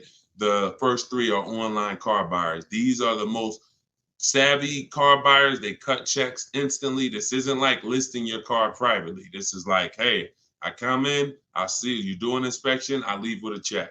So these are the bidders right here. So this takes 20 minutes. When you go on these websites, you're going to see a question that says, is your vehicle owned, leased, or financed? You want to put owned. You want to put owned. So if you don't have a third-party restriction, you simply reserve the right to sell to the highest bidder, but you're going to need to now put that offer on hold, and then you begin shopping for your replacement car. But only if you have equity. If you don't have equity, then you're going to wait. If you see that your payoff is 18 and your highest offer is 17, you don't have equity. You're just going to wait until you got about 1 month left on your lease, and then you'll start shopping. Once you pay your last payment, you can start shopping, because you can always extend the lease for free. I like to have at least 3 months to shop. I like to have at least 3 months to shop. I want to see the offers for 3 months. I want to see if the offers are phenomenal first month, I'll take it. If my lease is up and the offers weren't good the first month, then I'll extend the lease for free for a month. So I'm going to give myself 2 to 3 months. So as soon as you make your last payment, that's when I will begin shopping, if you don't have equity in the lease. Now, if you have a third-party restriction, you're going to follow that same process I just told you, except you're going to end up selling to a used car manager at a dealership that makes the same brand as you. Give you an example. If you have a third-party restriction on a BMW, you can only sell to a BMW dealer. You can't. And some people buy the car and resell it. I don't like doing that because you pay taxes and fees when you do that. I simply like to sell, get bids from at least 3 BMW dealers, and I'll sell to them. So that's how we do it. That's the first step. There's nothing else to think. Many people think, oh, well, what about the next car, the replacement car? Until you do your equity assessment, there's nothing else to think about. And I don't want you thinking about multiple steps when you haven't done the most important step for you right now, which is the equity assessment. After that, you can move. So my book is 7 steps.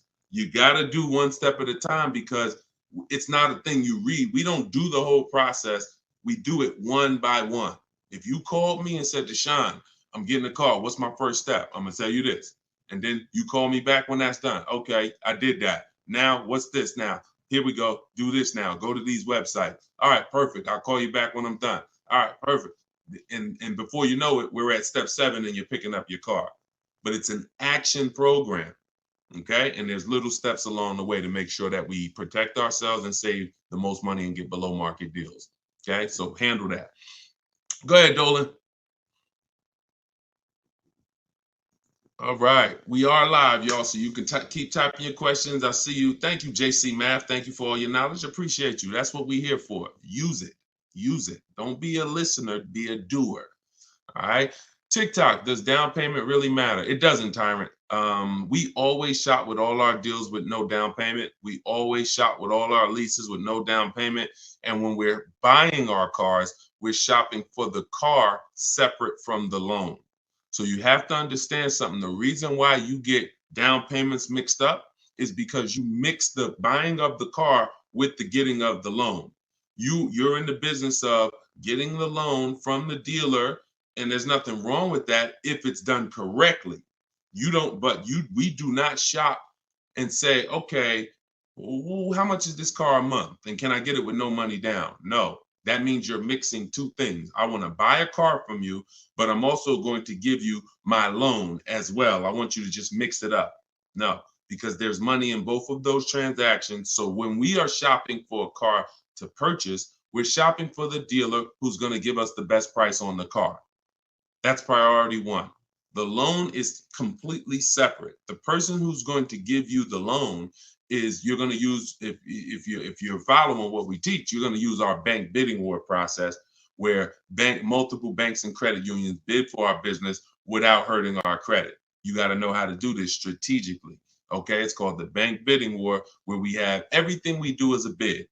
That's how we eliminate buyer's remorse. That's how we guarantee we get below market prices. That's how we guarantee we get below market loans. Everything is a bid. So when you are looking for your car, you're looking for the car. If you're looking at a Nissan Altima, you're looking for the Nissan dealer that's going to sell you the car at the lowest price. And you're going to need 5 offers to do that. So once you find the Nissan dealer that's going to sell you the car for the lowest price and beat all their competitors, this is now when we come home and we get our loans in order. This is when we come home and we say, okay, boom.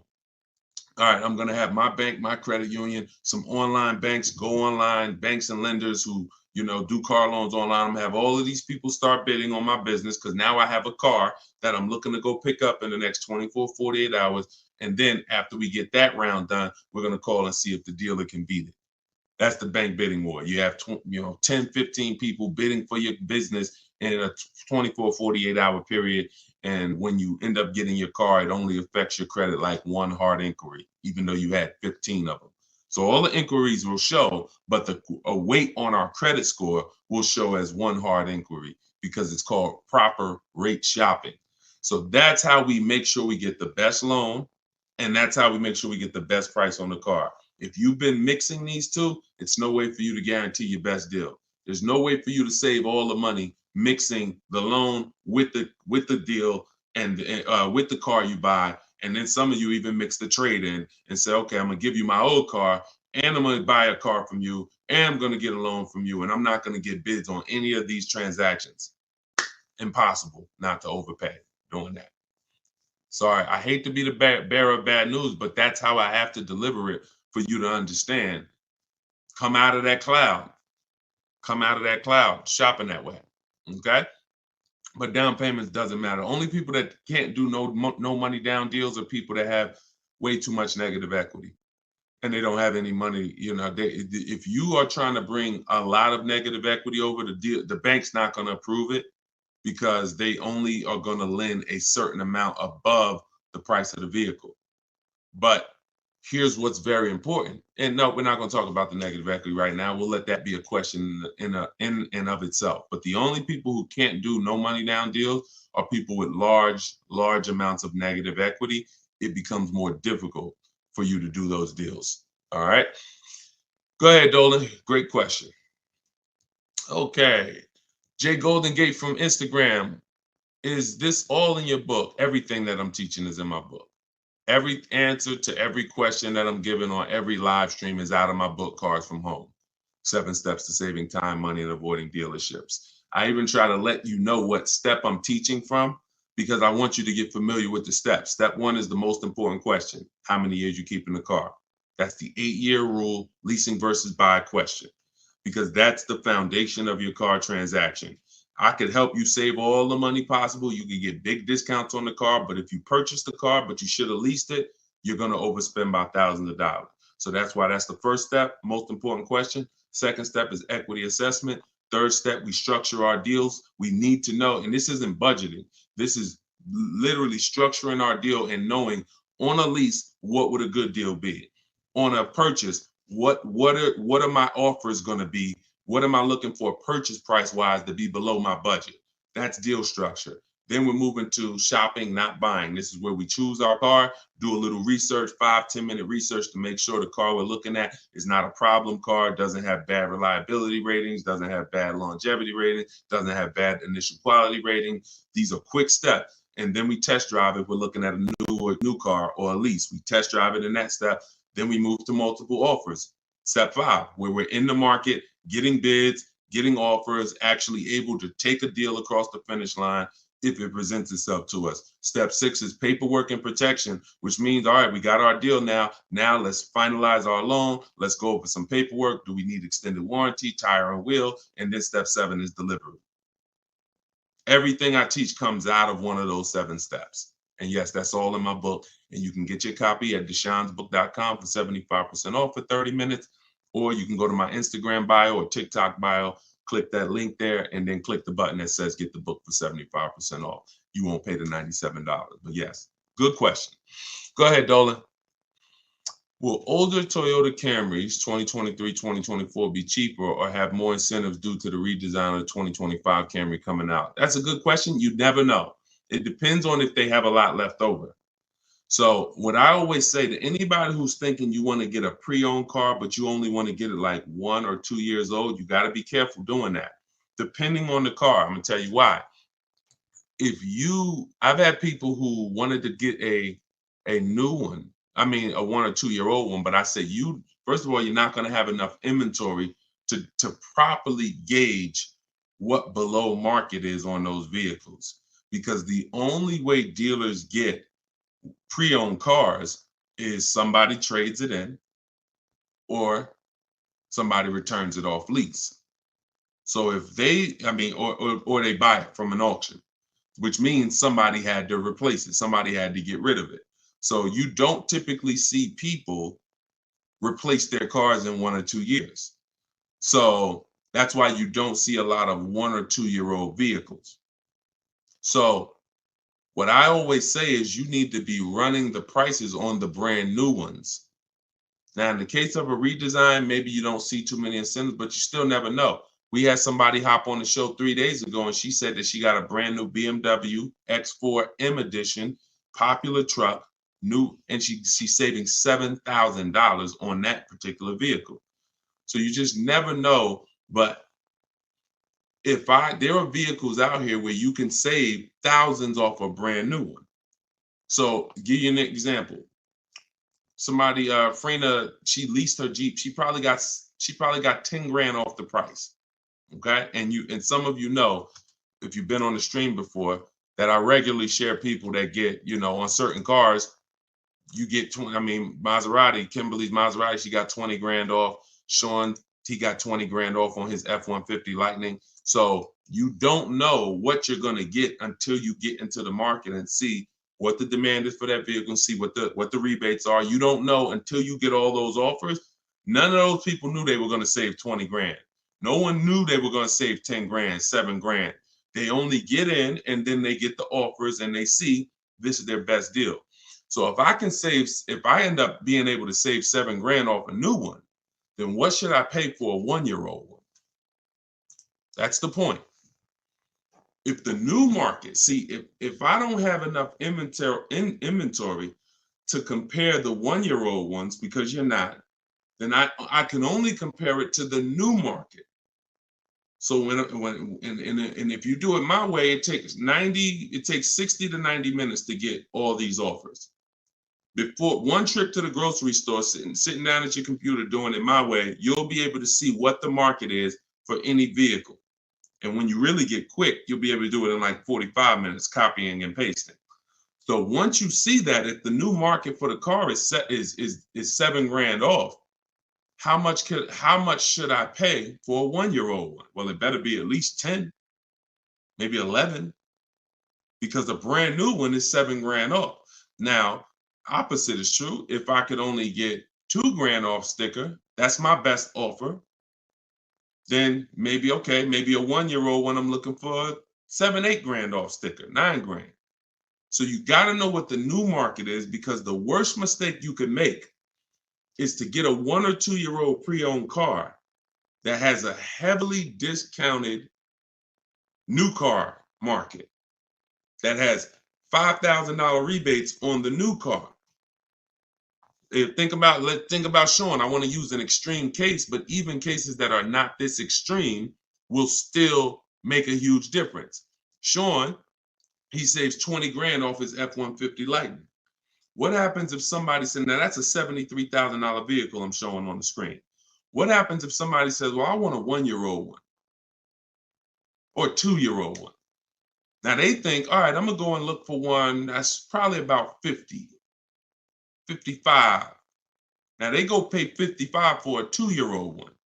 But Sean, getting his bids and revealing what the below market prices are on a truck like this, he saves $20,000. So he pays 53, and the person buying the 2-year-old one pays 55. Do we understand how horrible that would be for the person who got the 2-year-old one? We clear? Type clear before we move on. This is only for recent cars. This is only for 1 or 2-year-old. If you're going 3-year-old, there's typically enough cars for you to compare prices. But those of you, we've had a lot of people over the years that target a 1 or 2-year-old one. I would tell you, shop the new car market, because that's going to give you the parameters you need to know what a deal should be on a 1 or 2-year-old one. All right, there we go. Good question. Let's go, Dolan. Shoot the next one up, brother. Let's put the banner back up for those of you who want your book, 75%. Now, just so you know, once that timer on my website hits 0, the price goes back up to $97. So be aware of that. Get your $24 book if you want. I mean, look, $97 is great. Let's be honest here.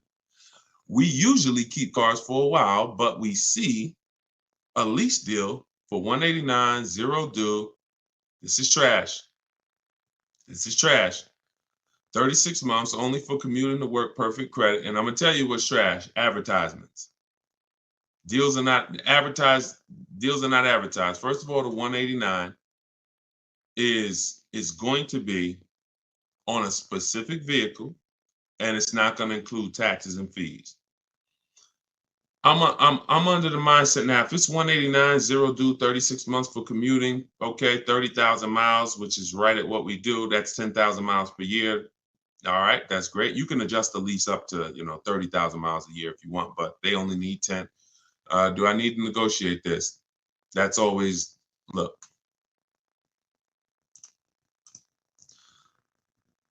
I'm gonna tell you this. So Frina called. She's in a group that we have here. Now Frina was shopping originally for a Jeep Grand Cherokee Limited because she had one already. So she posted to our group. She said, Deshone, the best offer on a Jeep Grand Cherokee Limited I got out of all my offers was 1.2. I said, that's still good. She said, yeah, but she said but the dealer is saying that they have another model that they could do better on. They said they could probably get me to 1% on that. I said, okay, you need to shop that offer again. You need to shop, you need to get bids on whatever model they're saying, because what happens if that model has different incentives, a better lease program, and you're just taking them for face value? Just because they're the best on this car doesn't mean they're the best on this other one. She said, okay. So and we do this in minutes. So she got her 5 offers. She got her 5 offers on the new one. She ended up getting the best deal I've seen in 3 years. 0.88% lease. So I don't know for a fact, to answer your question, if they're going to once they add the taxes and the fees to the deal, I don't know where it's going to be. But here's what I do know. Great deals are not advertised.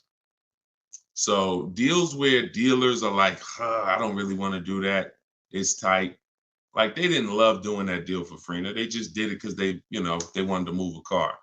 I'm always, especially knowing what we know. See, for you, shopping might be hard.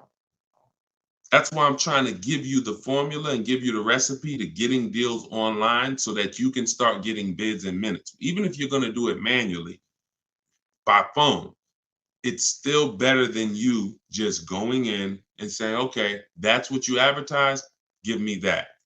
That's just not below market, because anything below market is not, if anyone can get it, it's not below market, it's average. The stuff that I'm showing y'all, every single thing you see, anyone ain't just going and getting these numbers. Y'all see these lease deals that I share. Y'all see these discounts on these purchases I share. Y'all see Tiffany. If you were on the stream the other day, you saw Tiffany wrote in, just got her Mazda $44,000 brand new 2024 Mazda. And at the time of this recording, that's literally 2 weeks ago.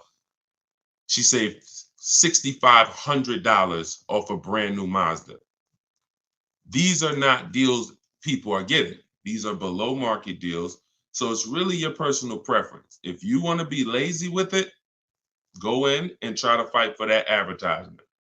If you want to know for a fact you got the best deal on that particular vehicle, you sit at home and you get bids from at least 5 dealers, because 80% are overpriced. So it's your choice. I'm always doing it. This takes 45 minutes to do.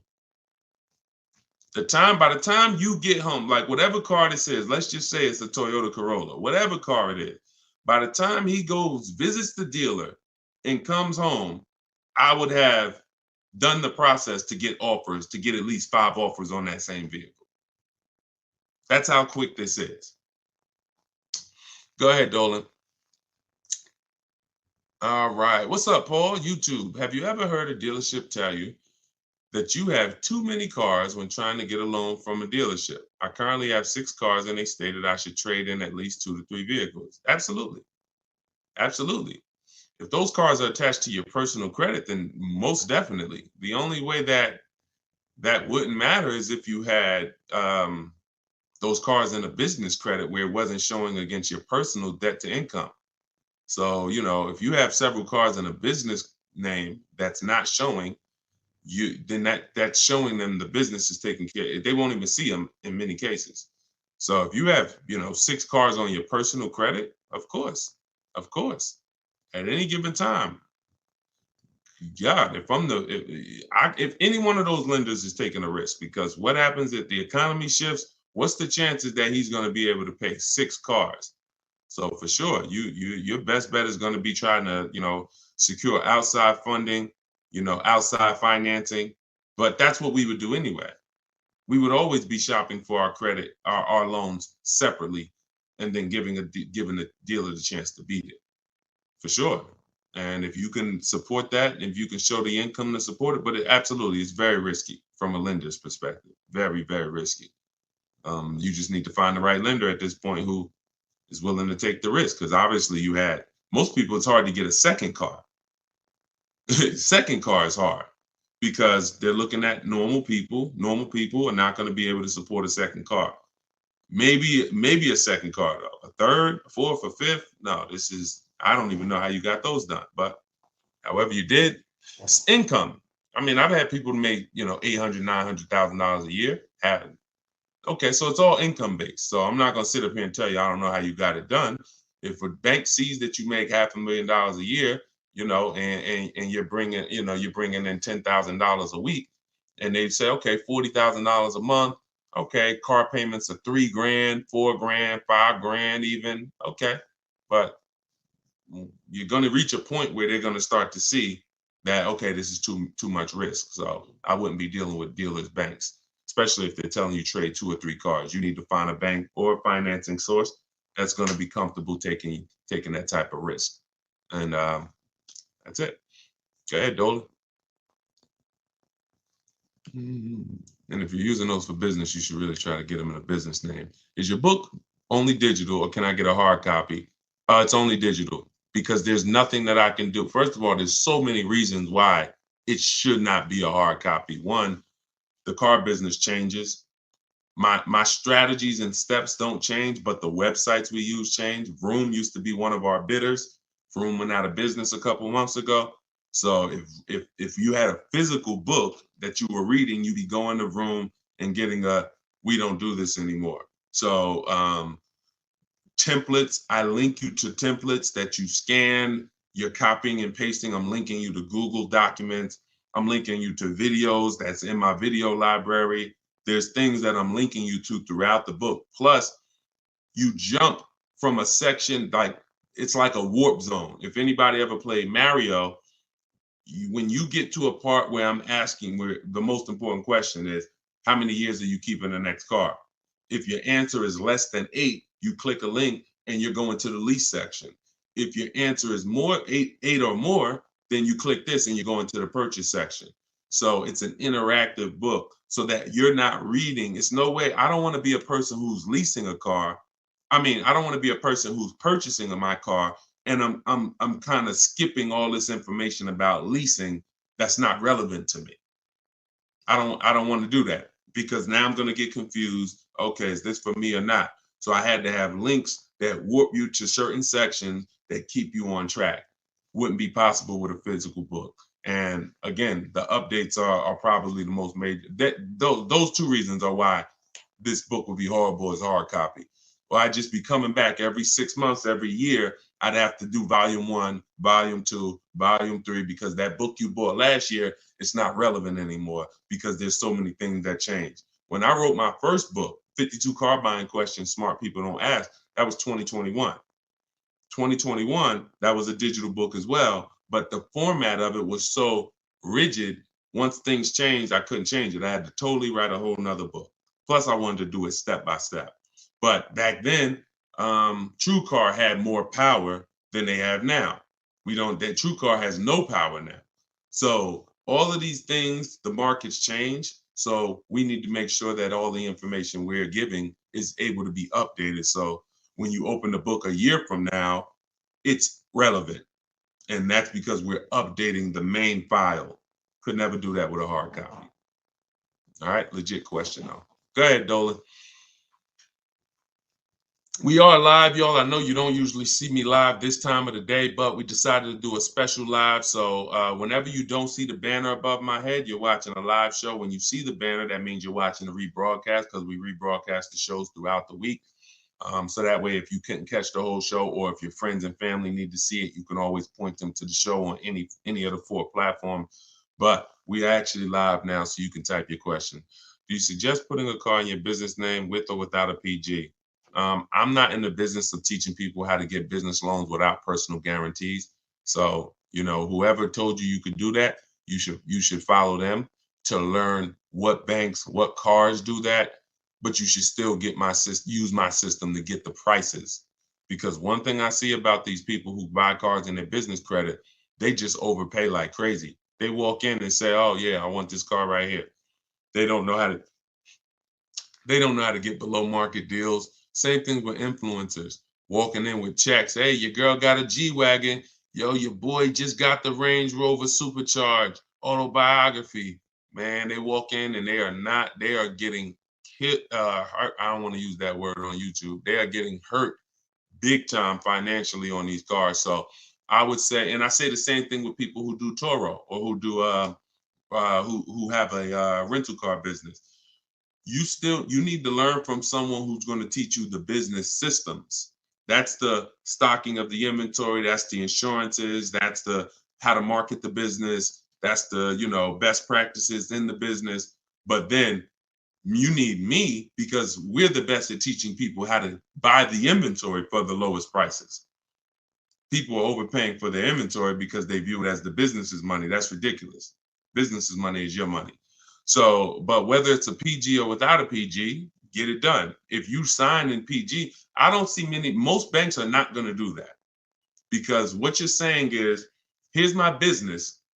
If something happens and this car is not paid, the business needs to have the assets for you to go after that'll pay the car. If the business doesn't have the assets, the bank is saying, we're coming after somebody who has the assets. That means you could just be like, one day, all right, I'm not paying for these cars no more. Take them back. And then there's no recourse. Most banks are not going to do that at all. But some will. If some are doing it, just find the people who's teaching you which banks do it and follow them. Okay? It's up to you. I've had plenty of people buy cars in their business name, personal guarantee it, and it doesn't show in their debt to income. And now, very important before we go to the next question, if this is your goal, you need to call the finance manager at the brand. So if you're like, oh, I want a Honda, you need to talk to a finance manager at a Honda dealership and say, if I buy a car in my business name and personal guarantee it, will it show against my personal credit? Because it will with Mercedes as far as 2019. And I learned that the hard way. Me and the customer. It was, I said, the customer was buying cars in their business name, real estate developer, and he came and he got a Mercedes Benz. He put it in his business name with the personal guarantee, and it's still reported on his personal credit. Then the finance manager told us, hey, just so you know, yes, it does still show. I'm like, we should have known that before. That's something we should be telling customers before they ever apply, because they're only applying in their business name because they don't want it to show against their personal debt to income. So always double check with a finance manager in the brand, okay? Everything that I learned the hard way, that's what I teach and warn against. So everything, negative equity, leasing, it was all based on mistakes that I saw people making. And I said, okay, how do we get into this? All right, now I need to teach people to do different things. Okay, go ahead, Dolan. Shoot the next one up. All right, keep typing your questions, y'all. TikTok, Arthur, what's going on? Yeah, I don't see a lot of questions on TikTok. What's up? Although y'all are running the likes up, appreciate you tapping the screen. See, well, here's what I say. Every time you hear something you like, every time you're like, oh, that makes sense, just tap the screen. It just runs the likes up and it lets TikTok know we talking big business over here. So I appreciate y'all. Arthur from TikTok said, what's the best way to handle being upside down? Ride it out? That's a good question. Now, that's the third choice. The best way, so what you got to know for those of you who are upside down in your loans, you have cars, do your equity assessment. I talked about the equity assessment at the beginning of the show. Do the equity assessment. Once you see that you're upside down, if your highest offer is 20, but you owe 24, you're upside down. If you could pay the difference, that's the best way.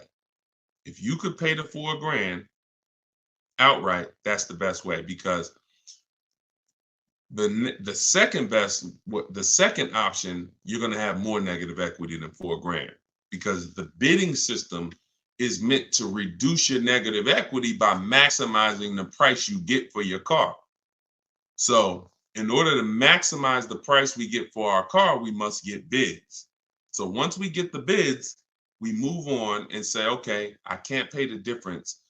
Now I have to, I can't even say the word. Who knows the word that I hate using? Starts with a T. We don't do this. Only in these scenarios.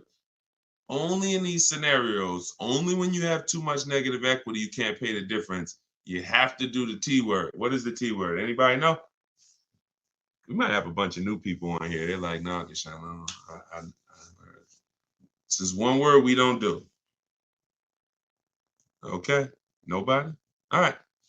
It's trade. It's trade. Yes, Just Neil. Yes, exactly. It's trade.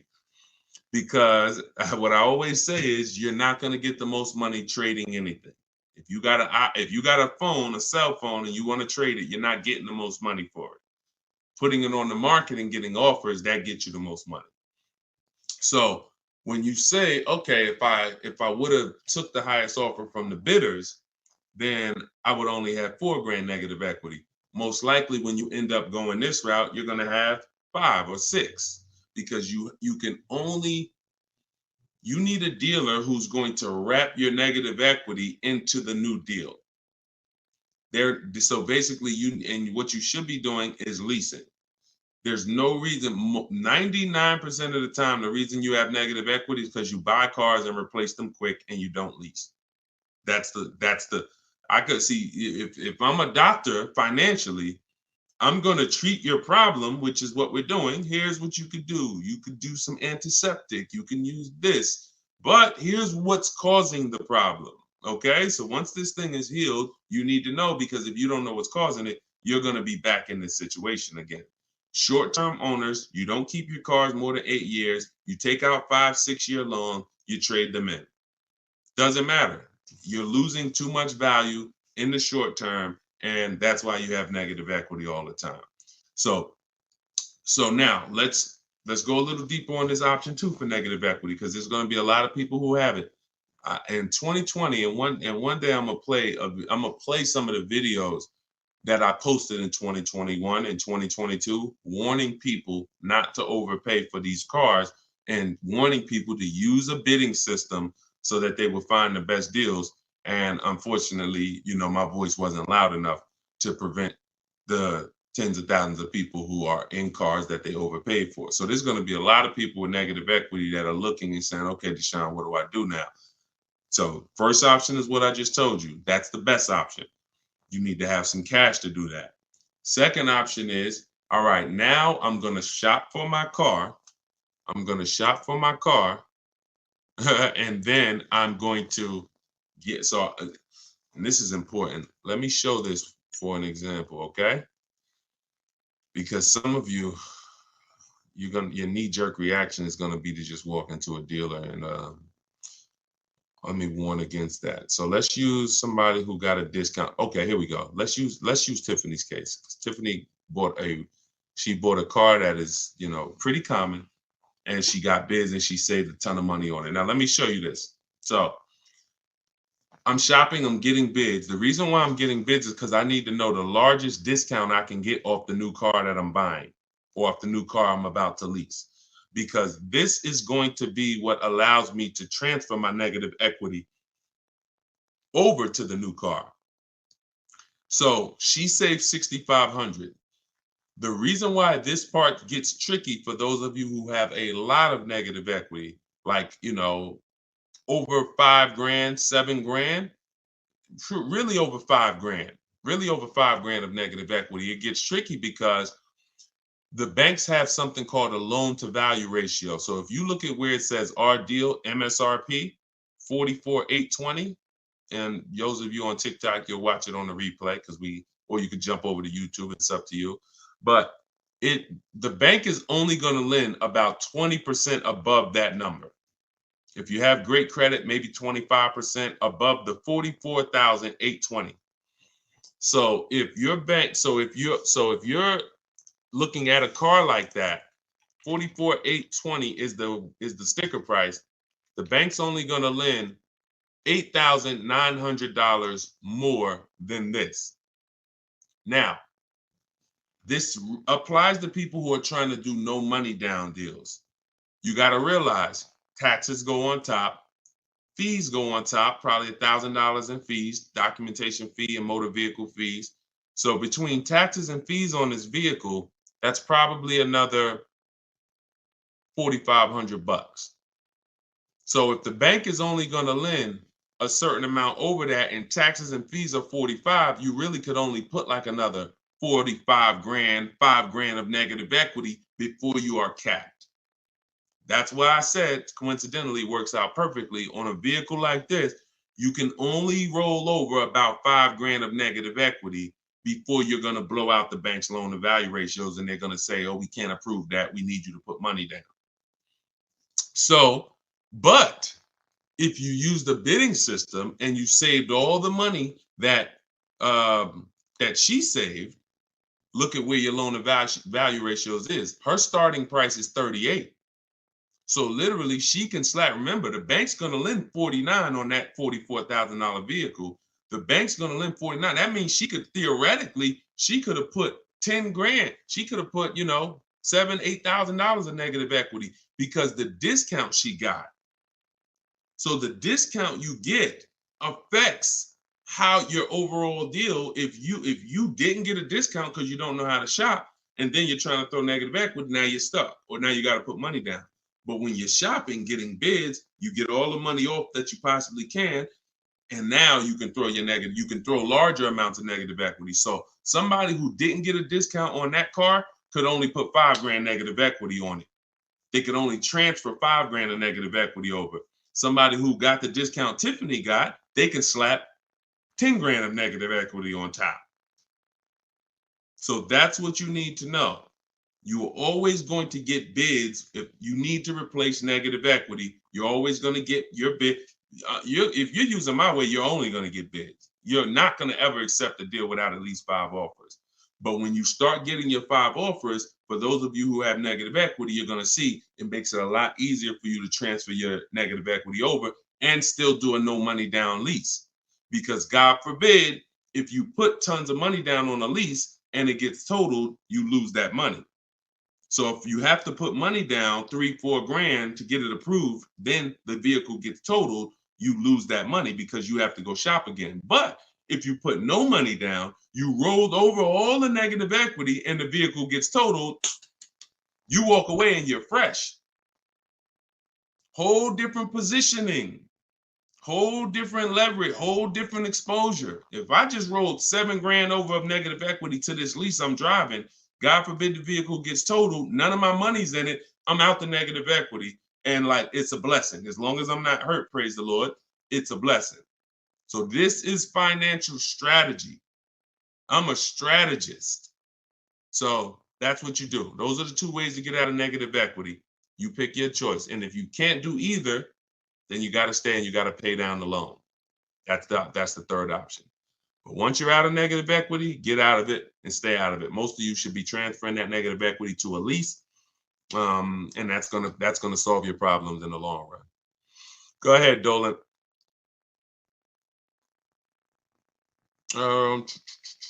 Okay, Andrew on Facebook. What do you think? A trade-in of a car almost the exact same price of the car you want to buy. Listen, we don't trade. You're using curse words on here, man. If I came in your house right now, any valuable object, and I wanted to make you a trade for it, you're not getting the most for it. So that's just what we do. We get bids. We get bids. We're not in the business of wondering, could we have gotten more? When you do trades, when you do this old style shopping, which is, think about this. I'm about to say something and it's gonna be a gut punch. You're shopping like it's 1990. Let that sink in. Everything y'all hear me talking about is new age, right? Stuff you never heard before. Now, I've been in the car business for 14 years. I've been educating people on car shopping from home for 3 years straight. Before that, I ran my own brokerage called Cars from Home, where I did this for people. And then I found that we can help more people teaching them how to fish. So this is something that we've been mastering since really 2015. I haven't been in a dealership to make a deal since 2015. My last deal was when I worked at Mercedes and I bought a used Mercedes when I was there. Forgot about that car. Phenomenal car. Got totaled. But that was the last deal. Every deal I've made for the last 10 years, and I've had 2 Infiniti leases. I've had a Jeep Grand Cherokee lease, and I've had the Infiniti truck that we bought. All been online, below market deals using my own system, using what I'm teaching you. Everything is new. All you hear on these streams is new. Wow, I never heard that before. Oh, that's brand new. I like that. But everything you're talking about doing is 1990. Go in, trade for cars, walk into a dealership, negotiate back and forth. If you're looking and saying, I'm doing the same things to buy my cars that people were doing 30 years ago, you should tell yourself, no wonder I ain't getting below market deals. No wonder I'm leaving hoping that I did all right. Oh, man, you think we could have got more money for the trade? Yeah, I know I should have tried to hit them more. I could have got another 1,500, but you know what, man, let's just, that's buyer's remorse. That's buyer's remorse. This stuff that you accept as normal, Buyer's remorse. That is not what we do. So we don't trade, we get bids, we separate our transactions. Who we sell our car to is different than who we buy our car from. That's different than who we're getting our loan from. We bid out these transactions using online resources, and we do this stuff in 60 minutes. So while you're there, before you even come back, one trip to the dealership, you've been there 4 hours. I'm here, and we're talking to 20 dealers, and we're getting thousands of dollars off while you could be potentially talking to an 80% dealer who's overpriced. Some of you know 80% of dealers are overpriced. Whenever you hear me say an 80% dealer, that means when you walk down the street or you drive down the road, if there's 10 dealers on the block, 80% of them are overpriced. 20% of them are great, but you don't know who's who. So if you go into an 80% dealer and he takes off $4,000 and you think you won, his price was so high to begin with that $4,000 he gave you, you lost. See, if I start $6,000 high and then I take off $4,000, you lost. If I start $2,000 high and take off $4,000, you lost. If I start at the normal price and take off $4,000 and beat my competition, you won. So this is what we do. It's a science from shopping from home. That's why the book is called Cars from Home. 7 steps to saving time, money, and avoiding dealerships. Go ahead, Dolan. And bring in Lakina. I see Lakenya on YouTube. Bring her in after Robert. Instagram. Y'all keep typing your questions. We are live. We'll do No, I don't do DMs, my olive branch. Thank God we got 2 million followers. There's no way. And none of this stuff is uncommon. See, a lot of times you think your situation is uncommon. Like there's nothing. I've been in this business since 2006. There's nothing I haven't seen. People are, oh, but I got a special situation. No, you don't. It's special to you. It's special to you. There's 100,000 other people in that situation, which means I've already planned for it. Unless you're a one-off situation where there's not 100,000 other people in this country in the same situation as you, it's already been planned for. I've seen thousands of transactions over the years, so I can plan for everything. So there's no way functionally, logistically, that I can be in DMs giving people repetitive advice. When I make the information available, you just go get it. You want to get on the stream and try to get it? God bless you. You want to get my book and try to get it? God bless you. You want to go to my masterclass, link in my bio, and attend my masterclass and find out what you've been doing wrong? God bless you. You want to watch my social media videos that I put out every day? God bless you. You just get it. But that's what we do. All right, Robert, Facebook. What is the best way to look for a particular new car instead of going through each dealer's websites in various cities?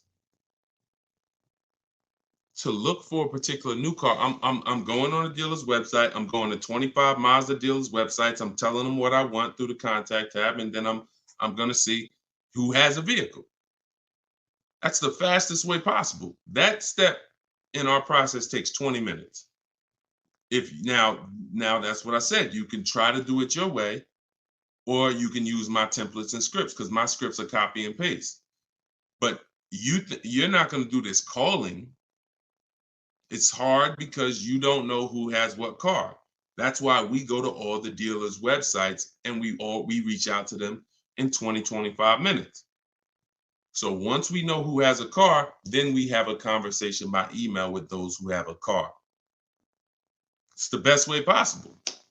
There's no way better than that. Like, there's you going into a dealer, you calling dealers.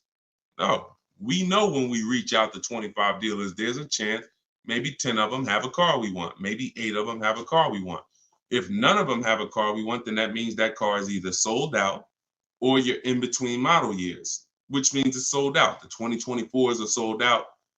We haven't gotten the 2025s yet. If we connect with 25 dealers and no one has a car we want, or only one person has a car we want, then that means that car is not in the market anymore. In which case, it's better for us to know that than walking into dealers, wasting our time looking for something that doesn't even exist. It's the best way. It's the best way. Everything else is a waste of time. Go ahead, Dolan. Okay, good morning. I bought the book and right now analyzing my equity. I owe $36,000 on the vehicle. It's a 2024 Mazda CX-5, but the only offers I've gotten so far are $23,000. Why are we looking to get out of a car? It's a 2024.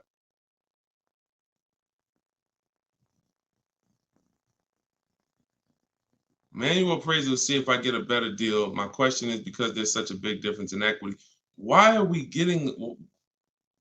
trying to get out of a car that's a brand new car that just came out? I wonder if I should keep the vehicle for 8 years. Okay, wait. Okay, so you bought it. So you bought the vehicle. My question is, because there's such a big difference in equity, I wonder if I should keep the vehicle for 8 years. What do you think? What's my goal is to go into a lease. Okay, because I know I'm paying too much for a truck. I don't plan on keeping it. All right. Thank you for that. So it makes sense.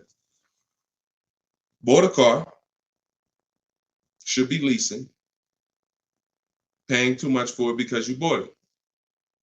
$40-something thousand Mazda CX-5. You owe $36,000 on it. All right. Now that makes sense. Because I always tell people, if you've had a car for a couple years and you're thinking, some people say, Deshone, I know I'm not an 8-year person. I'm breaking the 8-year rule. Should I go into a lease now? And my answer to them is always yes, because there's no benefit in you waiting. There's no benefit in you waiting to, pay off the car and then go lease. But this is a case where this vehicle is extremely new. And then you realize, okay, I shouldn't have bought it. I should have leased it.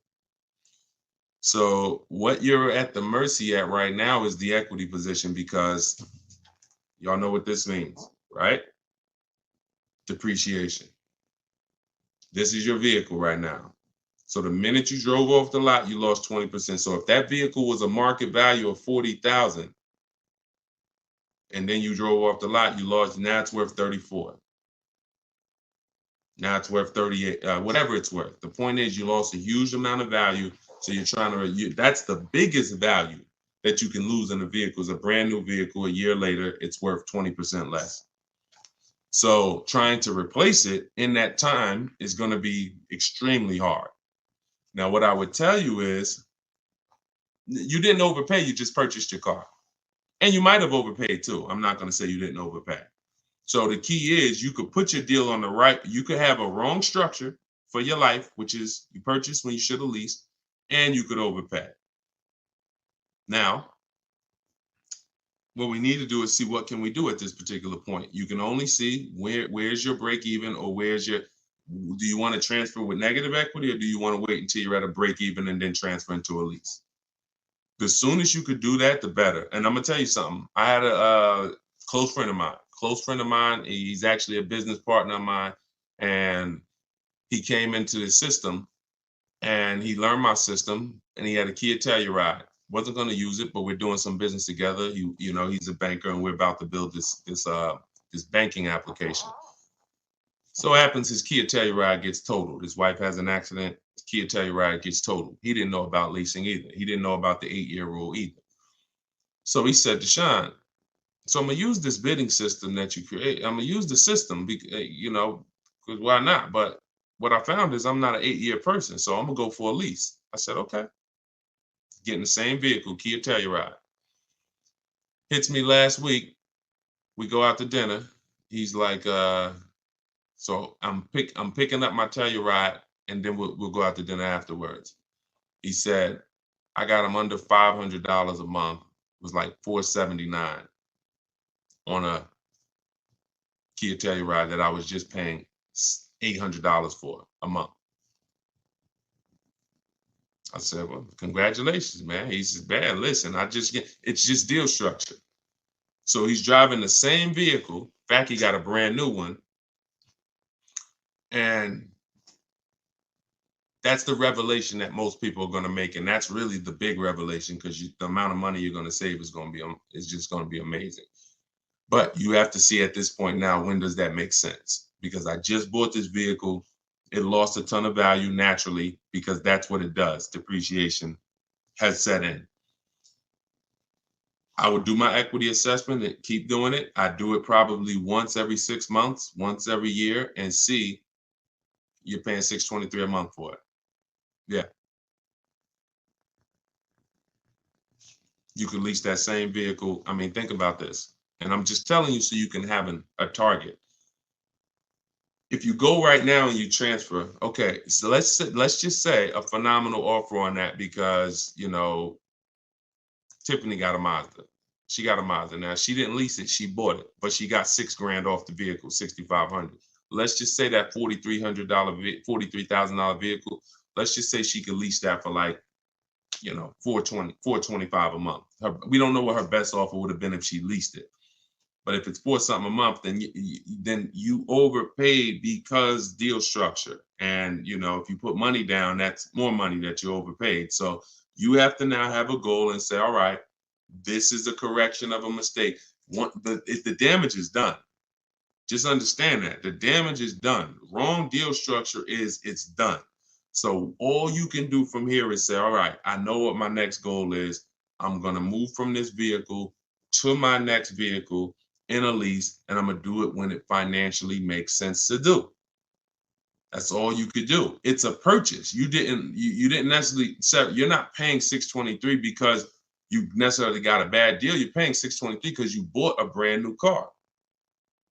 So you should just focus on, all right, do your equity assessment every 6 months, enjoy the car. It's not going to be forever. Hopefully in the next 12 months, 18 months, the equity position levels out where you can make a move from the car. And if you put a little money down, it'll help you. But think about that. Think about this, y'all. Real scenario. And we're not, and look, your story is going to help you if you follow this plan, but it's also going to help people who are going to be in your situation and who can avoid it. Because really, you probably, in order to get $623 a month, you either got a long loan, maybe 6-year loan, put a little money down. But what are we talking about? When you can replace that car, we're not talking about you getting any of that back because you're not going to get it back. If we could break even right now, that would be a blessing because you can move freely. So we're just praying to get to a point where you could break even, which means whatever money you put down, gone. Whatever the $600 something you're escaping to go into the lower lease payment, gone. So this is why I'm telling you guys, if you're not keeping your cars 8 years, you should only be shopping for great lease deals. It's impossible to get a great deal if you purchase a car, but you should have leased. Impossible. And I will tell this for everyone who's willing to listen, not be emotional, not listen to what Dave Ramsey's been telling them for years, because these are the facts. These are numbers. And I put this advice up against anyone in the world. Numbers are numbers. I love numbers. So here's what you do, LaKenya. Don't beat yourself up. Enjoy your new car. You could afford it, but you just know, future-wise, I'm going to be getting great lease deals, and I'm going to take the strategizing in it and the shopping for cars and understanding financial literacy with cars extremely serious because I'm never going to repeat this again. Let it be an anchor to you to never go out here winging the process again, because this is your money. So the info is available. Run your equity assessment. When it makes sense to transfer it over, shop for your next car, get bids so that you can save all the money you need to save and then go into a lease. That's all we could do. That's all we could do. I will shout from the hills, y'all. People say you only talk about leasing. They don't listen. 8-year plus people, no. We should be buying. If that's the most important question, how many years are we keeping the car? 8 years? We're going to buy it because we're going to outlive the depreciation. We know depreciation looks like this. It's the unseen expense. These are the first couple years, and then it levels out like this to where my car is not losing value. Okay, good. No money down, 72 months. Good. All right. There you go. Then just do what I said. At least you didn't lose any money. It's just the overpayment is going to be for the purchase. You probably got a good price on the car. Just make sure that you run the equity assessment. You'll be fine. You'll be fine. And in the long run, you'll be fine. You're fine now. You could afford it. You just want to go into another car. Like I said, my man just did the same thing. My partner just did. He didn't know. See, if you didn't know, then it's just in the back of your mind. But he knows now. I was driving a Kia Telluride paying almost $800 a month. Now I'm in the same Kia Telluride paying under 500. Under 500. My payment is 479 or whatever it was. Same exact car. There's people pulling up next to him in the same car, but because they were told purchase your cars, don't lease, they're paying $300-400 more per month than he is. Just so they can say, oh, we purchased. Meanwhile, they're going to trade it in 3, 4, 5 years and do it all over again. Now, if they were keeping that Telluride, if they said we purchased this and we're going to drive this till the wheels fall off, we're going to have this in our household 10 years. One day we come out, it has 200,000 miles on it. It doesn't start. It's 12 years old. That's when we get rid of it. Then that's when you purchase. 8 years, 10 years, 12 years, you outlive the depreciation. You dodge this bullet. You don't replace your cars when it's dropping in value like this. And that's how you win. Long-term ownership. If you're not going for long-term ownership, then you should be shopping for great lease deals. That's the plan. That's the structure. Everything I taught from the stream on this stream is in my new book. It's called Cars from Home, 7 Steps to Saving Time, Money, and Avoiding Dealerships. It's not just the science of deal structure and proper deal structure. It's the science of car shopping from home and making dealers and banks bid for your business instead of negotiating. So all of you if you don't like negotiating, if you don't like not understanding car deals, you will love this because it's going to work and empower you. You become the prize. People should be trying to win your business. You shouldn't be in one dealership or 2 dealerships trying to talk them into selling you a car and doing you the honor of selling you a car. You should be sitting at home and letting banks and dealers come to you and win your business. We're the prize in this. So our strategies and our systems reflect that. We are the prize. And the 20% of dealers and the 20% of banks that do the best deals, they don't mind competing. They don't mind showing us that, yes, you are the prize. And here's what I'm going to do for you. I'm going to beat all my competition's prices just to show you that I really do want your business. Thank you. Those are the people we do business with. So that's all in my book. You can get your copy for 75% off. It's normally $97, but you can get yours in my TikTok bio and in my Instagram bio. Just click that link and click the button that says get my new book 75% off, and you can get it for $24. But if you've been to the website and that timer started running, then when you go back, the price will be $97. It's on you to decide if, listen, I need this information. If I missed the $24 deal, I'm taking the $97. I need this information because this information will net you thousands of dollars on your first transaction. You saw what it did for Tiffany, $6,500 off her first car using the book. So get it in my bio or in the link. We put a comment in the Facebook section, in the Facebook and YouTube comments, deshonsbook.com. And if you're watching us on TV, of course, you can use your mobile phone. You can scan that QR code. And for all of you who want to attend my free masterclass, it's called Everything You're Doing Wrong, Buying, Selling, and Leasing Cars. You can also click that link and attend it. You'll need about an hour though, and you'll need a pen and pad because we go very deep into leasing versus buying and 23 other mistakes that you're making that you don't know you're making. So you can do that. You can attend that, or you can attend that in my TikTok and Instagram bio as well. Like I always say, I make the information available. You get in where you fit in. Just get the information. All right. Great stream today. I appreciate everybody. Enjoy the rest of your day, and we'll see you on the next one. God bless you.